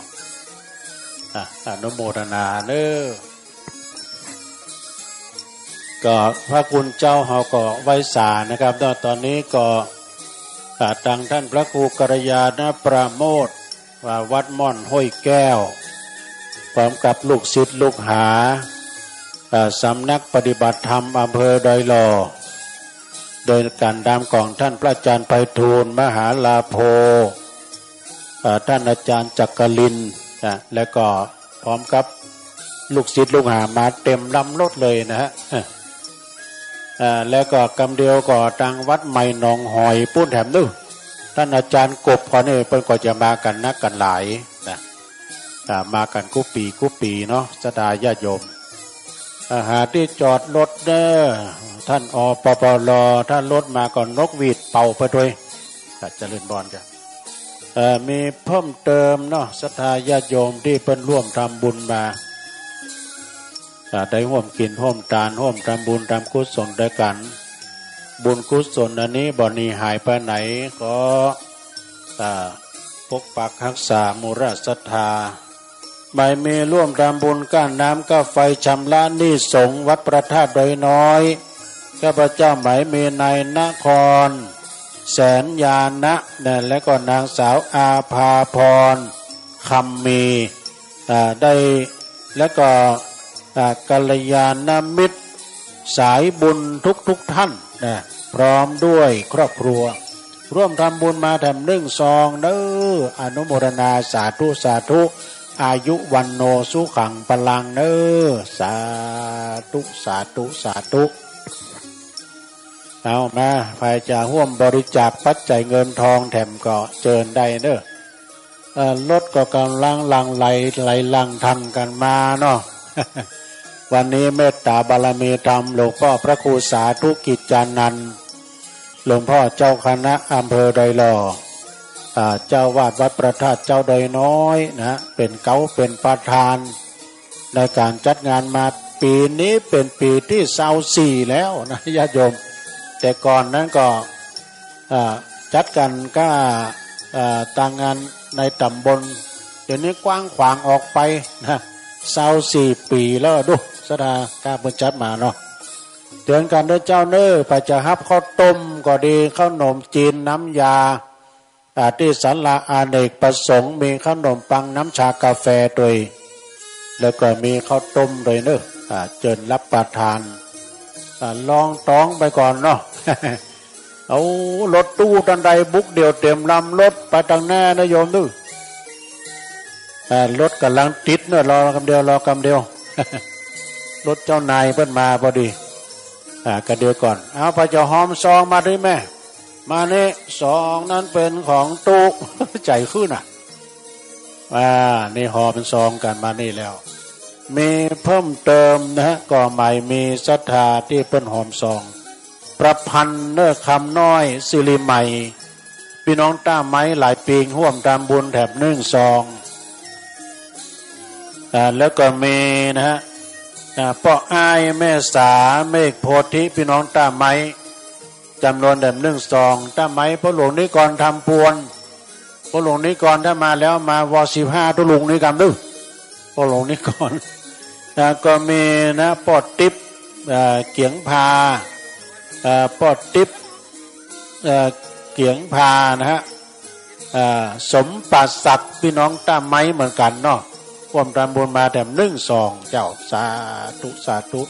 อนุโมทนาโอ้แม่ครูนี่หลายร้อยเลยได้นั่งเขียนแต่เจ้าแล้ว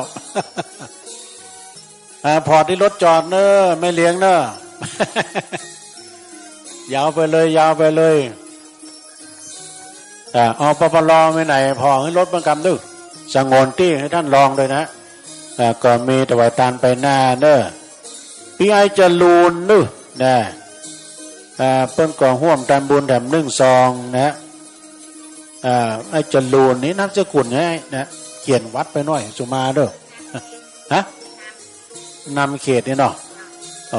นายเขตโอ้ขอบคุณได้นามเขตไอ้จรูนแล้วก็มีเพิ่มเติมแถมอันนี้ใหม่มีอันนี้อ่านตะกี้แล้ว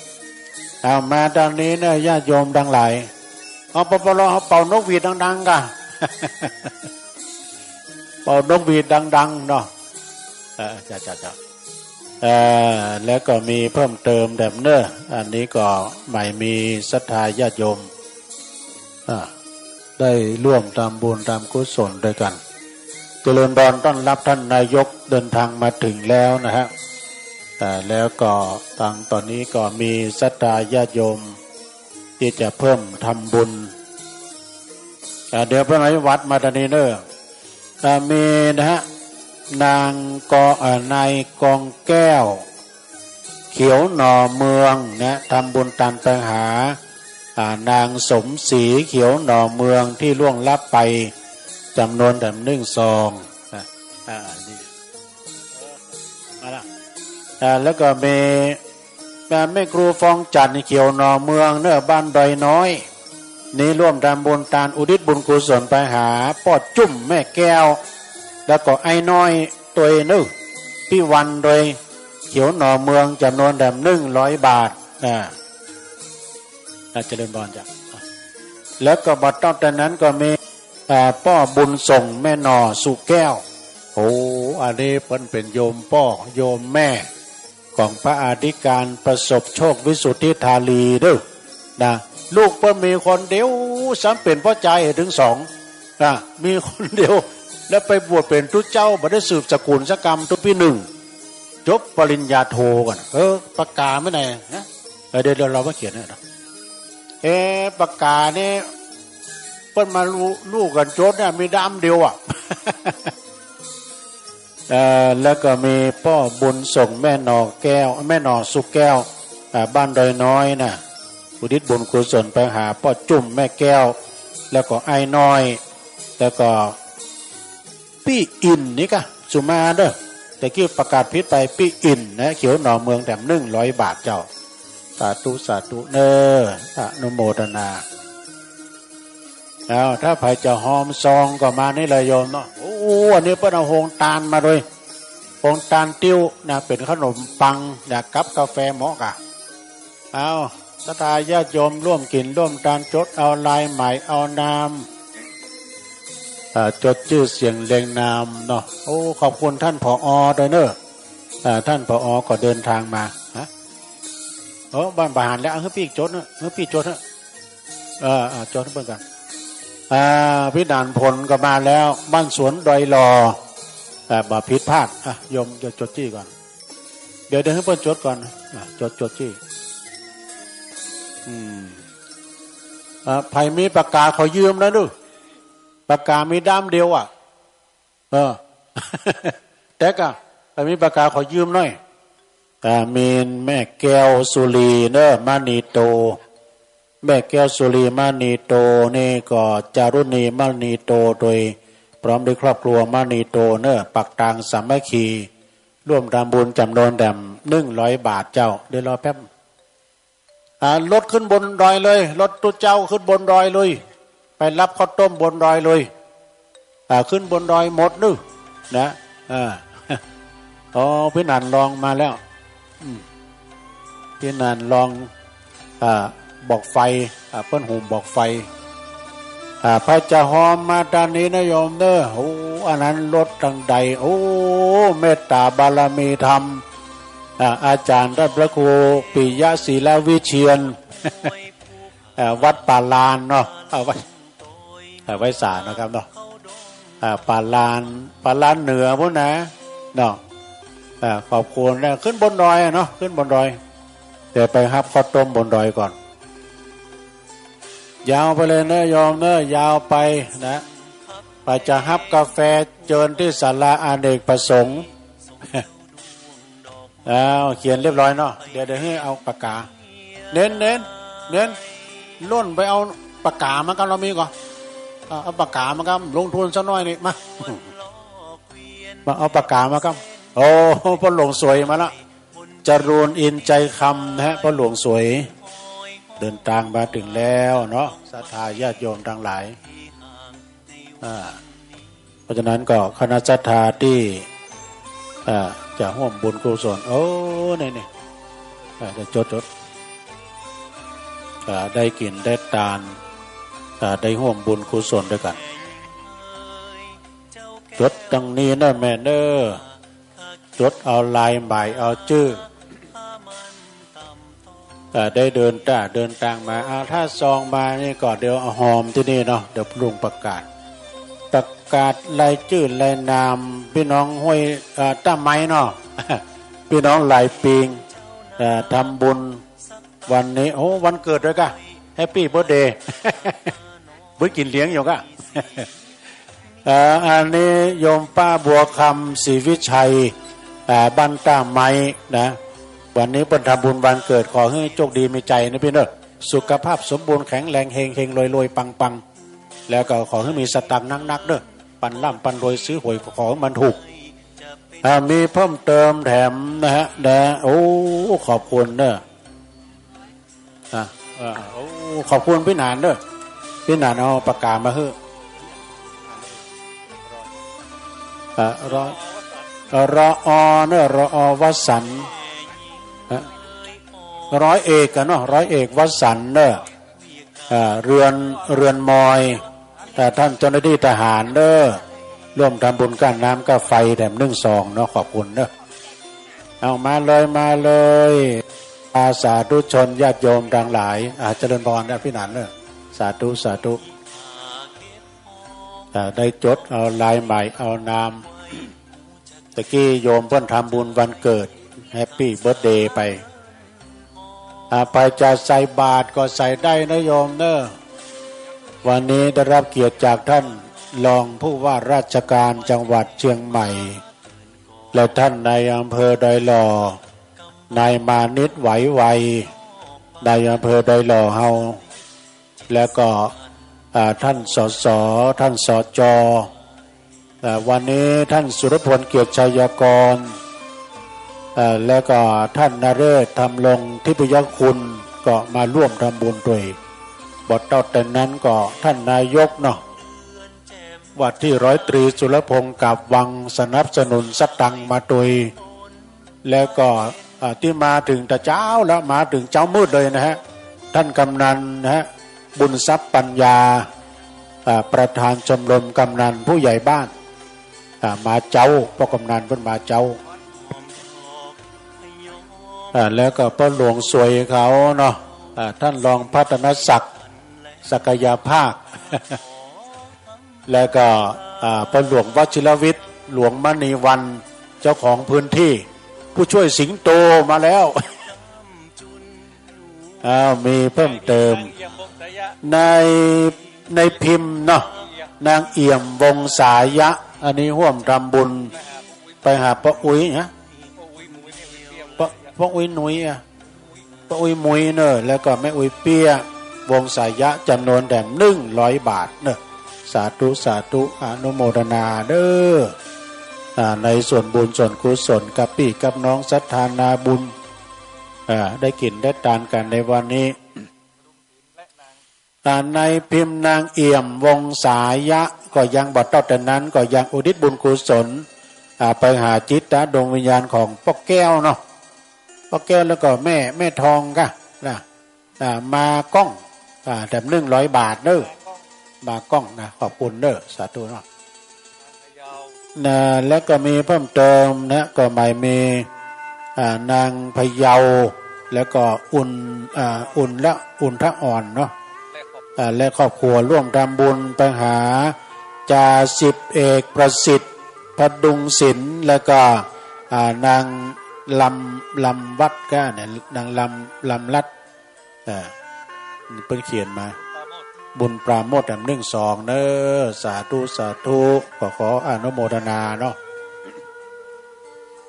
มาแล้วขอบคุณขอบคุณเนอะอันนี้มีเพิ่มเติมทำบุญไปหาพ่อเกิดแม่เกิดนางยุวดีอินใจคำเนื่องในวันคล้ายวันเกิดวันนี้โดย57 ปีก็ตันไปหาเจ้ากรรมนายเวรเทวบุตรเทวดาโดยเนอะขออำนวยอวยใจให้โยมยุวดีอินใจคำเนาะได้อยู่ดีมีสุขมีสุขภาพสมบูรณ์แข็งแรงเจริญไปด้วยจตุรพิรพรชัย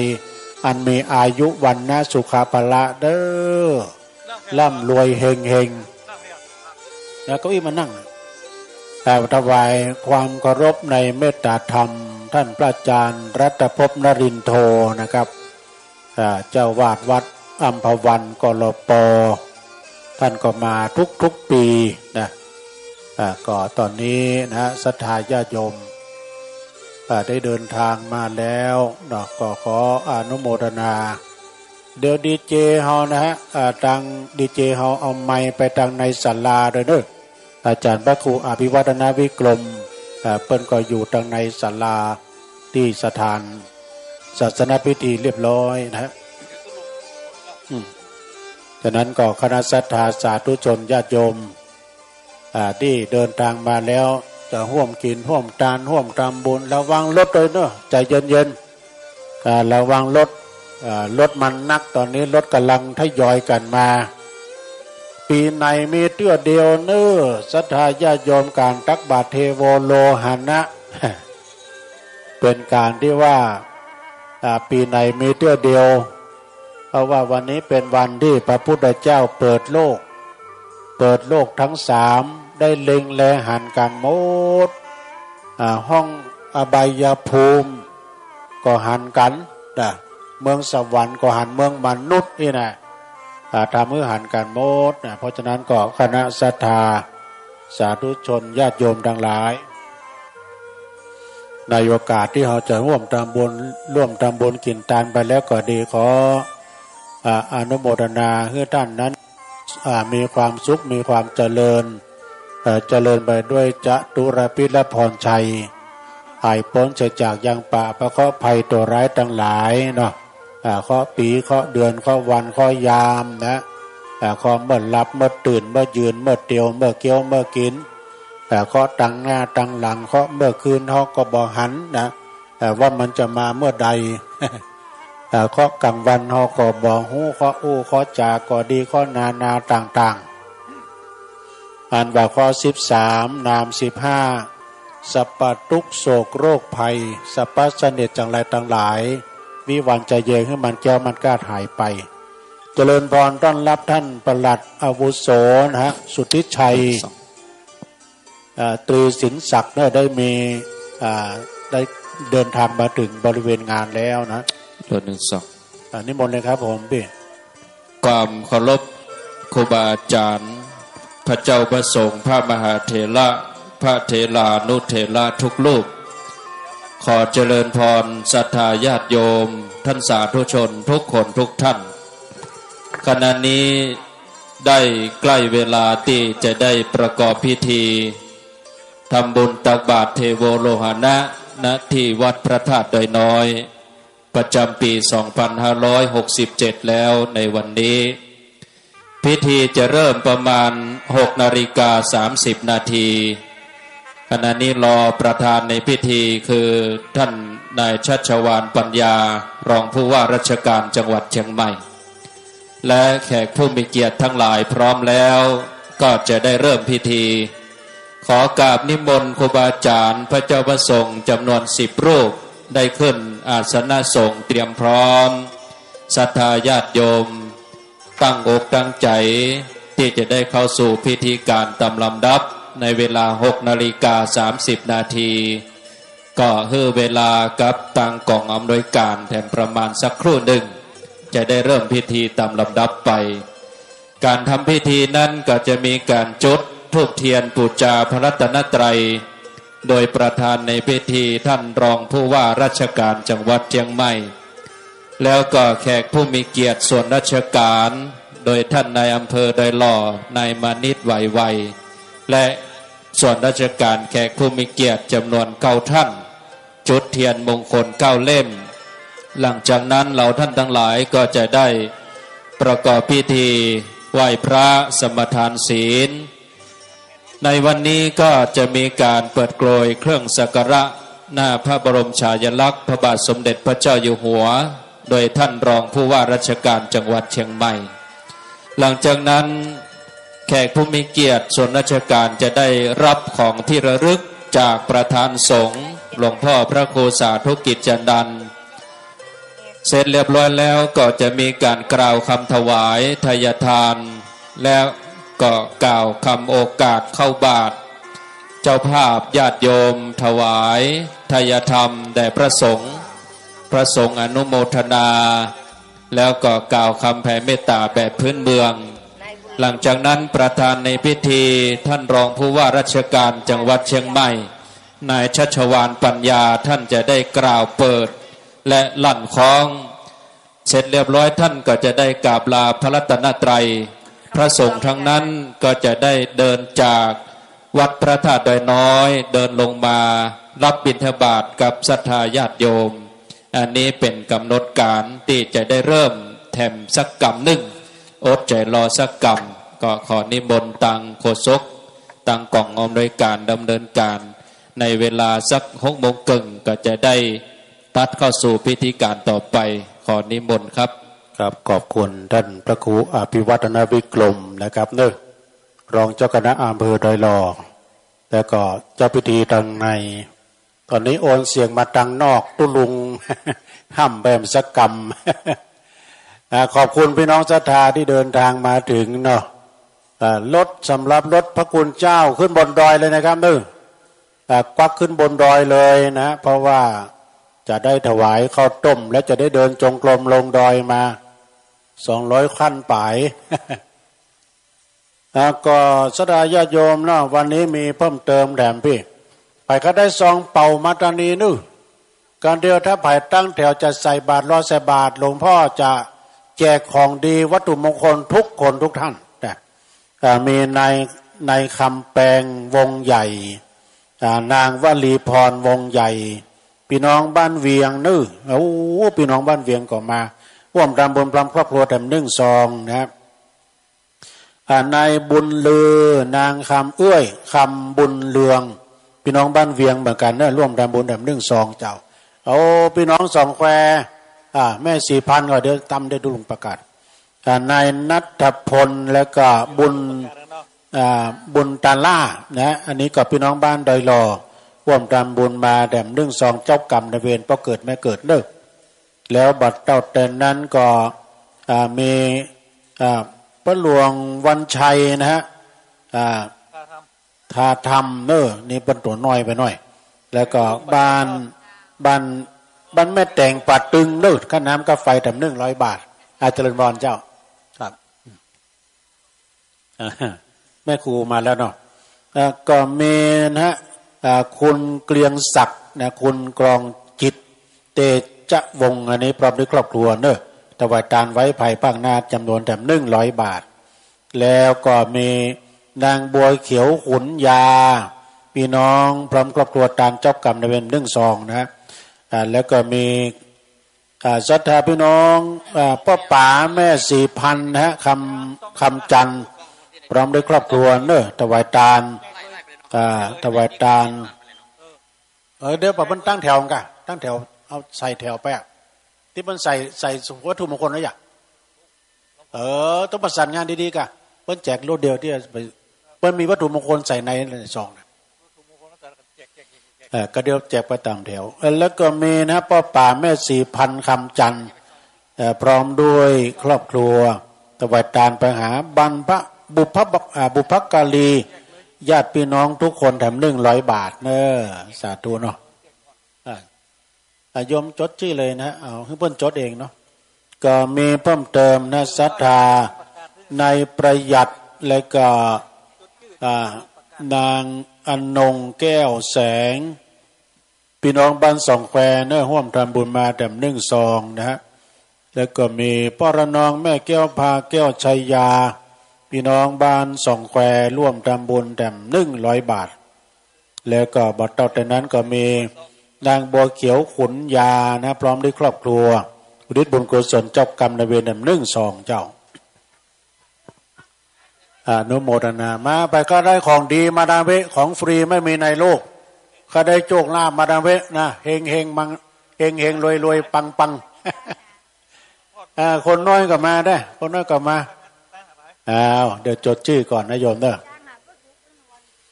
จดเอาลายหมายเอานามปีในมีวันเดียวพี่ปีไหนมีวันเดียวเท่านั้นเองถวายการต้อนรับท่านพระอาจารย์หมอนะครับห้วยสัพแพทย์วันนี้อาจารย์หมอได้มีสมณเมตตาเดินทางมาแล้วก็ศาลาของเปิ้ลนั้นเพื่อก็ทำนะไว้สาครับอาจารย์ครับไว้สาครับ ศาลาที่งามๆนี่ก็ในเมตตาธรรมอาจารย์หมอนะได้สร้างถวายหลวงพ่อเมื่อใดก็ฝนตกนี่วะหลวงพ่อก็เป็นที่รำคาญอาจารย์หมอก็เลยมาสร้างศาลานี่หนึ่งหลังน่ะ400,000 กว่านะเขาต้องขอบคุณเจ้าพี่เดี๋ยวปากกามีไหมเดี๋ยวจดชื่อนะจดเอาลายหมายเอานามจดชื่อเสียงเรียงนามเด้อนะสัจจะอธิษฐานจิตตั้งจิตอธิษฐานใจเนาะศรัทธาแล้วก็เอาซองมาให้ตุลุงอ่าน เอาไปจะร่วมทำบุญในด้านปัจจัยการน้ำก็ไฟก็ดีเจิญตอนนี้นะโยมเด้อแต่ใกล้เวลาแล้วนะฮะใกล้เวลาปีนี้สบายไม่ต้องระแวงฝนตกปีหน้ายกปีแล้วนี่ยกดำตุลุงตักไงต้มเป็นที่อายมันเก้าอี้มันยกดำไอ้ลันกับไม่ค่อยหัวใส่ตุลุงนะวะไอ้ลันมีเพิ่มเติมเนอะ10 เอกหญิงเนอะ10 เอกหญิงปริญญาสายปินเนาะก็พร้อมด้วยครอบครัวร่วมทำบุญทานประหารเพราะเกิดไม่เกิดเจ้ากรรมนายเวร100 บาทจะสาธุเนอะให้เจริญก้าวหน้าในหน้าที่การงานเนาะไว้สาบารมีธรรมอาจารย์พระครูมันดัสสุทธิกรท่านเจ้าคณะตำบลไรหล่อเขต2วัดดอนชื่นได้มีสมณะเมตตาเดินทางมาถึงนะครับนะจ่า10 เอกหญิงเจ้าสมาเด้อจ่า10 เอกเมธาวีนะภูริปัญญาวรกุลนะฮะพร้อมด้วยครอบครัวอุทิศบุญกุศลไปหาเพราะเกิดไม่เกิดจบกรรมในเวรแถม100 บาทเนอสาธุแล้วก็ป้าหลวงอานันต์เนอทิพวิภานะคำเต็มเรือนโอ้ยเต็มใจนามสกุลปะเนอะคำเต็มเรือนอุทิศบุญกุศลค่าน้ำค่าไฟอีก100 บาทจ้ะแล้วโอ้เจริญพรนะเป็นนานเวทเนอะโอดบางพ่อจันทร์มรคนายกพุทธมณฑลมาแล้วมีนายพระโลไทยนะนายพระโลไทยนางสาวจารุณีพัทรวงศ์ธนาเนอะตามหาเจ้ากรรมนายเวรแล้วก็บรรพบุรุษอีก100 บาทนะพ่อน้อยดวงคำแม่ดีเนอะอินตาร่วมตามบุญไปหาพ่อสุขแม่อุ้ยนวลอินถาเนอะสุมาเนอะอินถาพ่อน้อยคำมาวัดกุศินเนอะพ่อน้อยคำนะเขียวหน่อเมืองนะร่วมตามบุญแดม100 บาทพ่อน้อยคำแม่ดีอินถาตามไปหาพ่อสุขแม่อุ้ยนวลเขียวหน่อเมืองแดม100 บาทนัชชลีเนาะเซ็งก็พร้อมด้วยครอบครัวโอ้นี่เพิ่นทำบุญแดม500 บาทเด้อฮะร่วมทำบุญมาแดม500 บาทขอบคุณแม่ดีด้วยดูผู้ประสานงานน้องนายเด็กเกียมถั่วเนอะได้แจกมาเลยพี่นานเวทเนี่ยพี่นานนิเวศโอดบางนะฮะมรรคนายกโทกเสือวัดกลปนะหรือว่าปุ้นใกล้ๆกับพุทธมณฑลจังหวัดเชียงใหม่แถม100 บาทเนอะนี่ก็ขอบคุณทางคณะเจ้าภาพที่มาร่วมด้วยช่วยกัน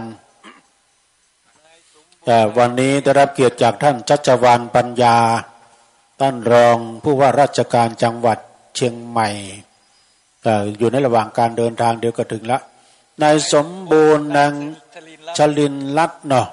ดวงปัญญาร่วมทำบุญทานอุทิศไปหาจิตตะดวงวิญญาณของป้าใจแม่ปาดวงปัญญานางอานงดวงปัญญานายธนทิชัยแซ่แมวจำสุมาเนอะแซ่แมว1 ซองเนอะอนุโมทนาก็มีเพิ่มเติมป้าน้อยดวงคำแม่ดีอินถาร่วมทำบุญจำนวนหาเนอะอุทิศบุญกุศลไปหานายณลินอินถาแถม1 ซองเนอะสาธุอนุโมทนาเดี๋ยว เดี๋ยวทอนนะเปิ้ลนี่พอนี้เปิ้ลทอม300ทอนนะเปิ้ล300เจ๊คำผง200กันเนาะตกเลขดูตุลุงที่เป็นปอกาก็เพิ่มได้อ่ะแต่ใส่ให้เน้นเนาะมีเจ๊คำผงปวนลูน300 บาทเนอะแล้วก็เปิ้นตานหากับปฏิปวนลูนแม่แก้วปวนลูนครูบาอาจารย์พอเกิดไม่เกิดเจ้ากรรมในเวรโดยเนอะพี่น้องร่วมทำบุญโดยกันมาเนาะอนุโมทนาเด้อสาธุพี่น้องไตกันนะพี่น้องไม่สุงค่า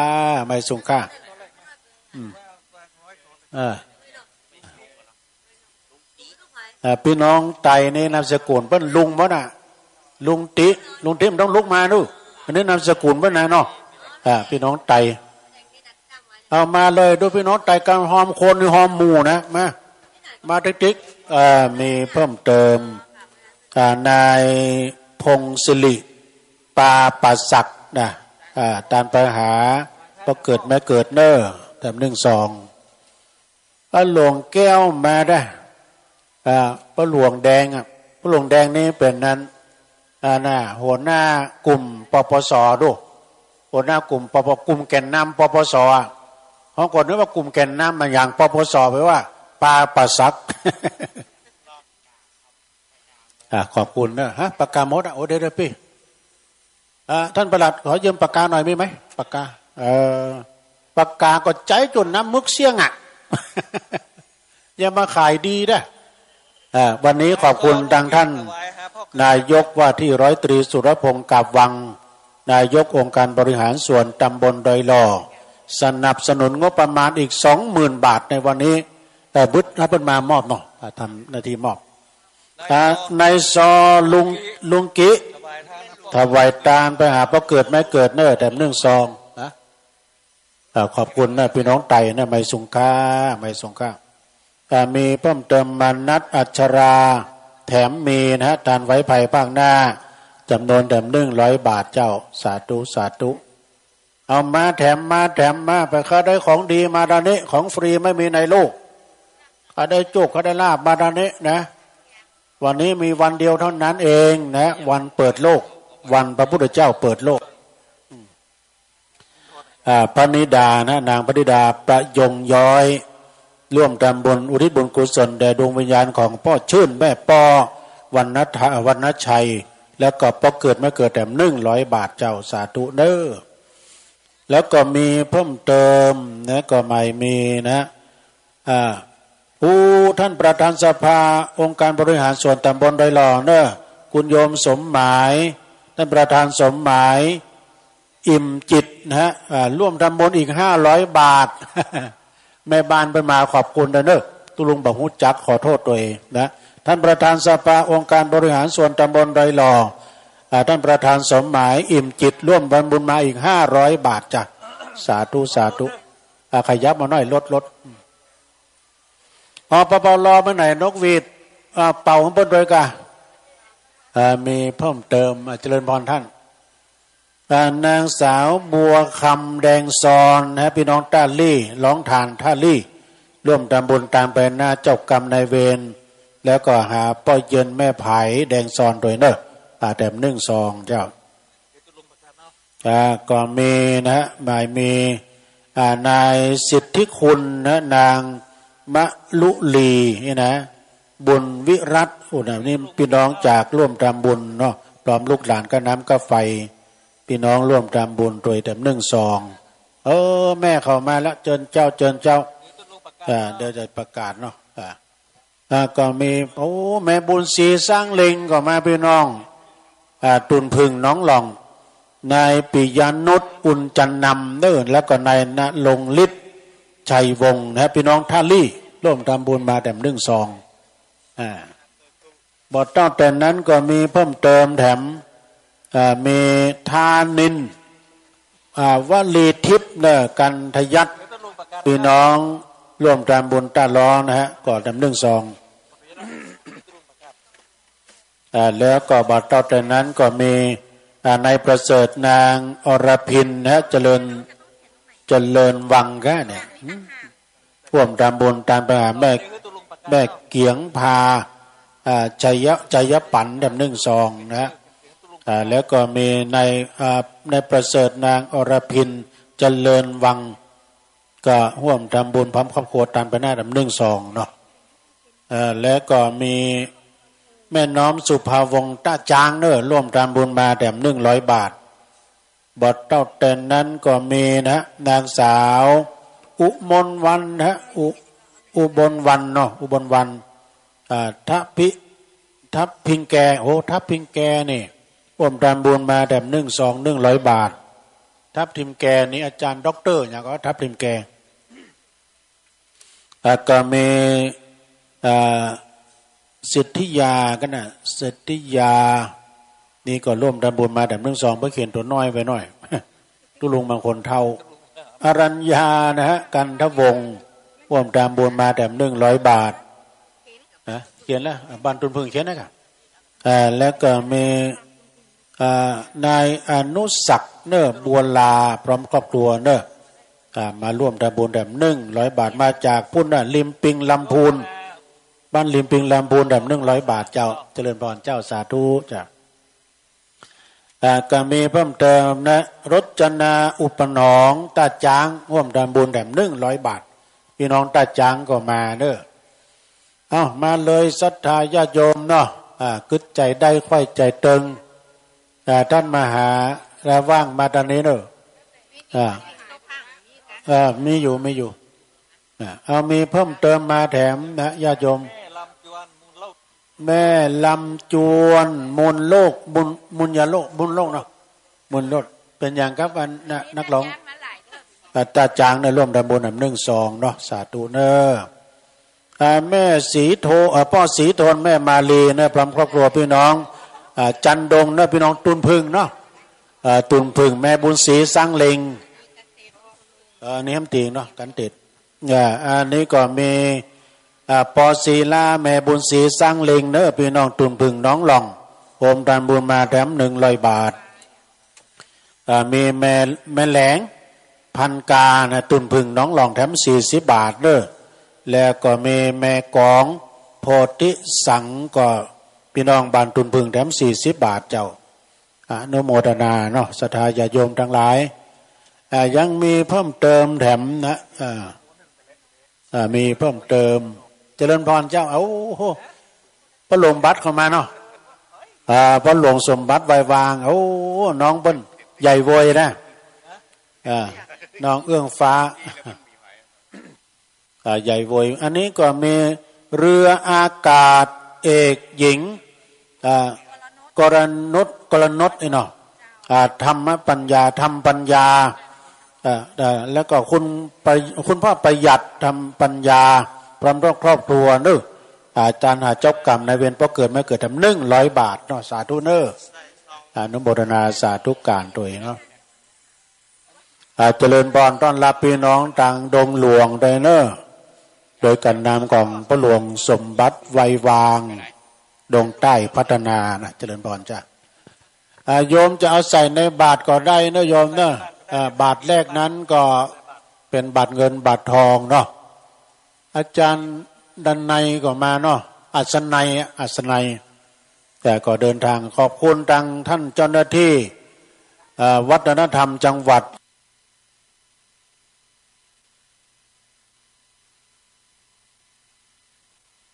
เชียงใหม่ตัวเนอะ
นะครับ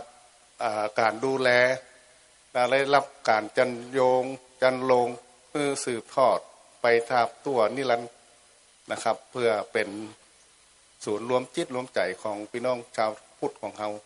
นะครับในโอกาสวันนี้ผมก็ขออำนวยอวยพรโดยอ้างคุณพระศรีรัตนตรัยสิ่งศักดิ์สิทธิ์ทั้งหลายนะครับอันมี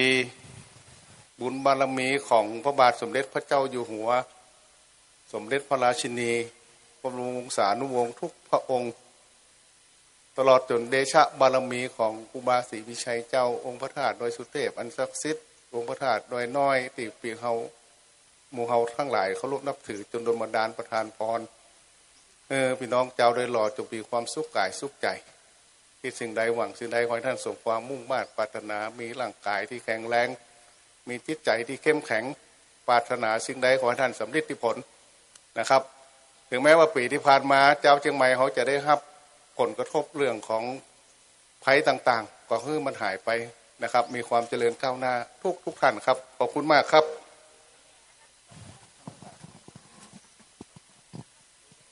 ยะถาวะลิวะหาปุลาปะลิปุเรนติสาคลังเอวะเมวะอิโตตินังเปตานังอุปกปติอิจิตังปฏิตังตุมหังคิปะเมวะสมิสตุสัพเพปุเรนตุสังกปาจันโทปนาลโสยะถามณิโสติละโสยะถาสัพพิติโยวิวัชชันตุสัพพะโรโควินาศตุมาเตภวัตวันตรายโยสุขิธิ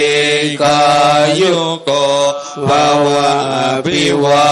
ทนาสิริสาเนจังวุฒาปัจจายโนจัตตารโอธรรมาวันตันติกายุวันโนสุขังมาลังตนาตยาโดบาเวนะละตนาตยเตสัสสะโตกะโรกะปยาเวลาโสกาสาโตโจปาตวาเดกาตาลายาปิวิดาสันโตอาเสสโตชยเสทิทานังลาภาโสเทบากายาโสกังบาลานเสเรอายุจาวันโนจาโวกังโวเนจายาสวาสตวาสาจะโยจะเจวสิเตภวันโตเตภวันโตสัพพมังกรังลักขันโตสัพพเทวตาสัพพพุทธานาเวทัสตาโสติภวันโตเต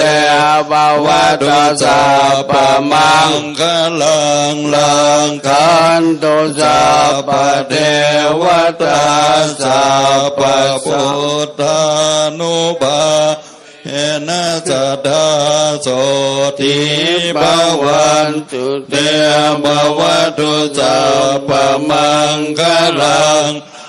ขันตุสัพพเทวตาสัพพธรรมังภาเวนะสัทธาโสติภวันตุเตภวัตุสัพพมังลังขันตุสัพพเทวตาสัพพสังฆานุภาเวนัสสะโสติภวันตุเตสาธุสาธุสาธุทุกท่านตั้งใจคณะใส่บาตรก็แผ่เมตตาไปตัวเลยเนอเชิญทุกท่านตั้งอกตั้งใจเตรียมใส่บาตร พระสงฆ์จำนวน108รูปณเวลานี้ขออนุโมทนาทุกท่านตั้งอกตั้งใจเนอะตุลุงเอาไม้ไป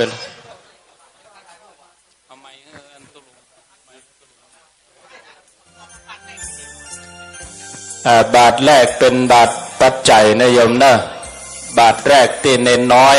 เป็นบาทปัจจัยโยมเอาปัจจัยเอาสตางค์ใส่ตีบาทเน้นน้อยเนอะ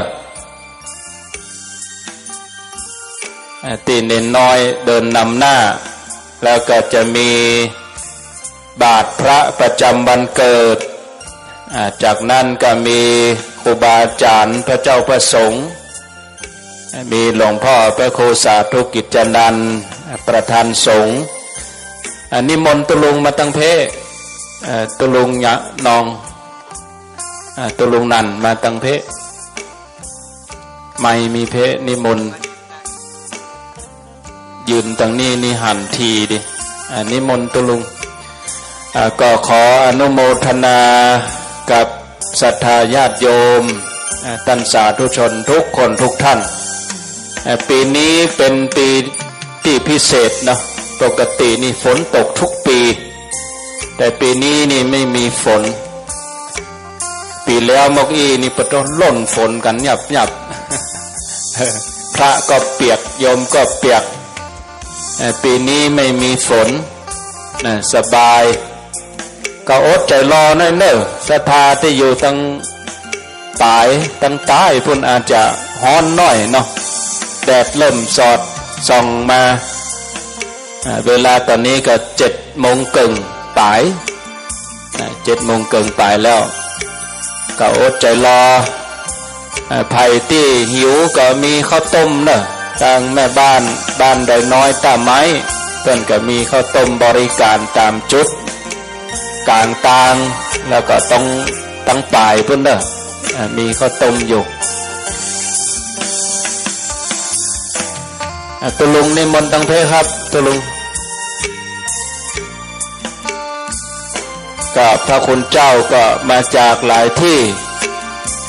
ทั้งเชียงใหม่แล้วก็ลำพูนในจังหวัดเชียงใหม่นี่กับพื้นที่อำเภอดอยหล่อก็นิมนต์ทุกวัดรวมพระเนนก็ทั้งหมดก็108รูป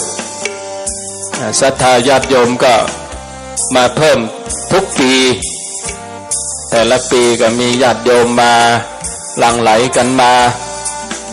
ก็ขออนุโมทนาท่านที่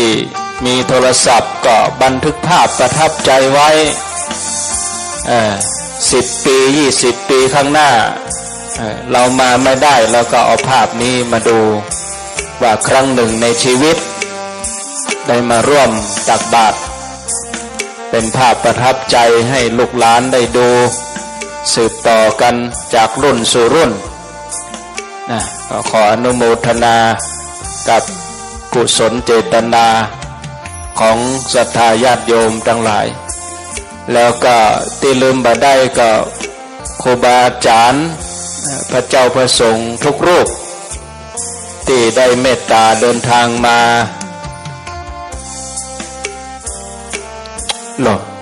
โปรดศรัทธาญาติโยมตั้งอกตั้งใจบางตนก็มาตี 4 ตี 5แล้วเนาะก็ขออนุโมทนา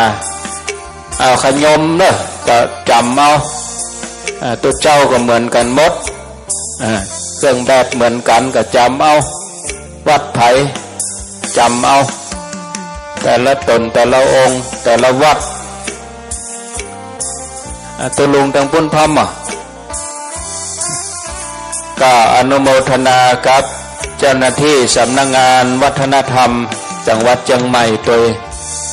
ที่ได้มาช่วยด้านศาสนพิธีก็เดินทางมาตั้งแต่เจ้าขออนุโมทนา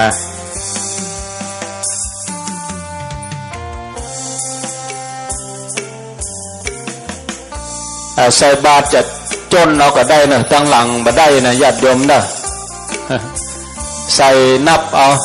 5-6 ตนก็เว้นตน5-6 ตนก็เว้นตนนี่ก็ได้เนอะนะเดี๋ยววิทย์ตั้งหลังกับอินดูเพิ่นเนาะใส่ข้ามจนเอา4-5 ตนก็เว้น4-5 ตนก็เว้นนะโอ้แถวยาวเหมือนกันเนอะโอ้สุดเจนตานะพระที่อุ้มบาทกำลังอยู่ระยะมอกยังมาถึง100 เมตรเตือนยังมาถึง3 แยกนี่เตือนกำลังขยับขยายทยอยไปคนขับรถก็ระมัดระวังเนอะญาติโยมถ้าใส่บาตรแล้วจะเดินทางกลับก็แนะนำให้บ่ท่องออกทางนอกเนอะออกทางลัดเนอะ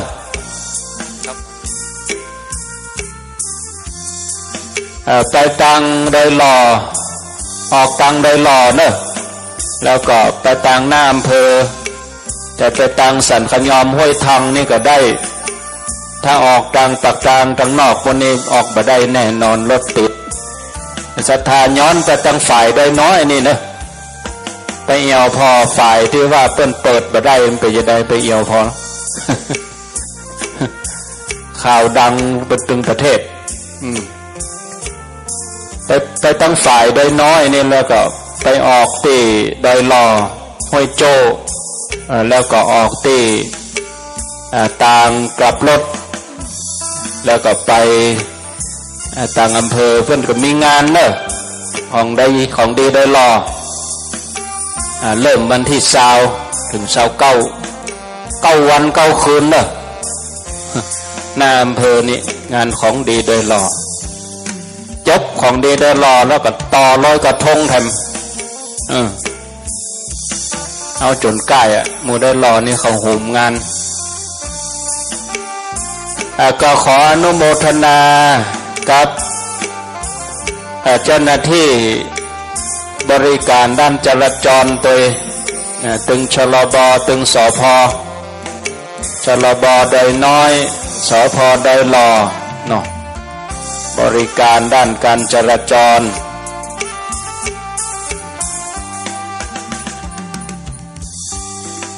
โยมเน้นน้อยก็ยังมีอยู่เนอะข้างหลังนะเน้นตัวน้อยๆโยมก็ใส่ข้ามมาจนเนาะ3-4 ตนก็เว้นตนเนาะอันนี้ห่างแถวนี้สุดแล้วนะเที่ยงสุดแล้ว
ศรัทธาเฮาเดียวเฮาก็เที่ยวตัวก้นเลยเนาะ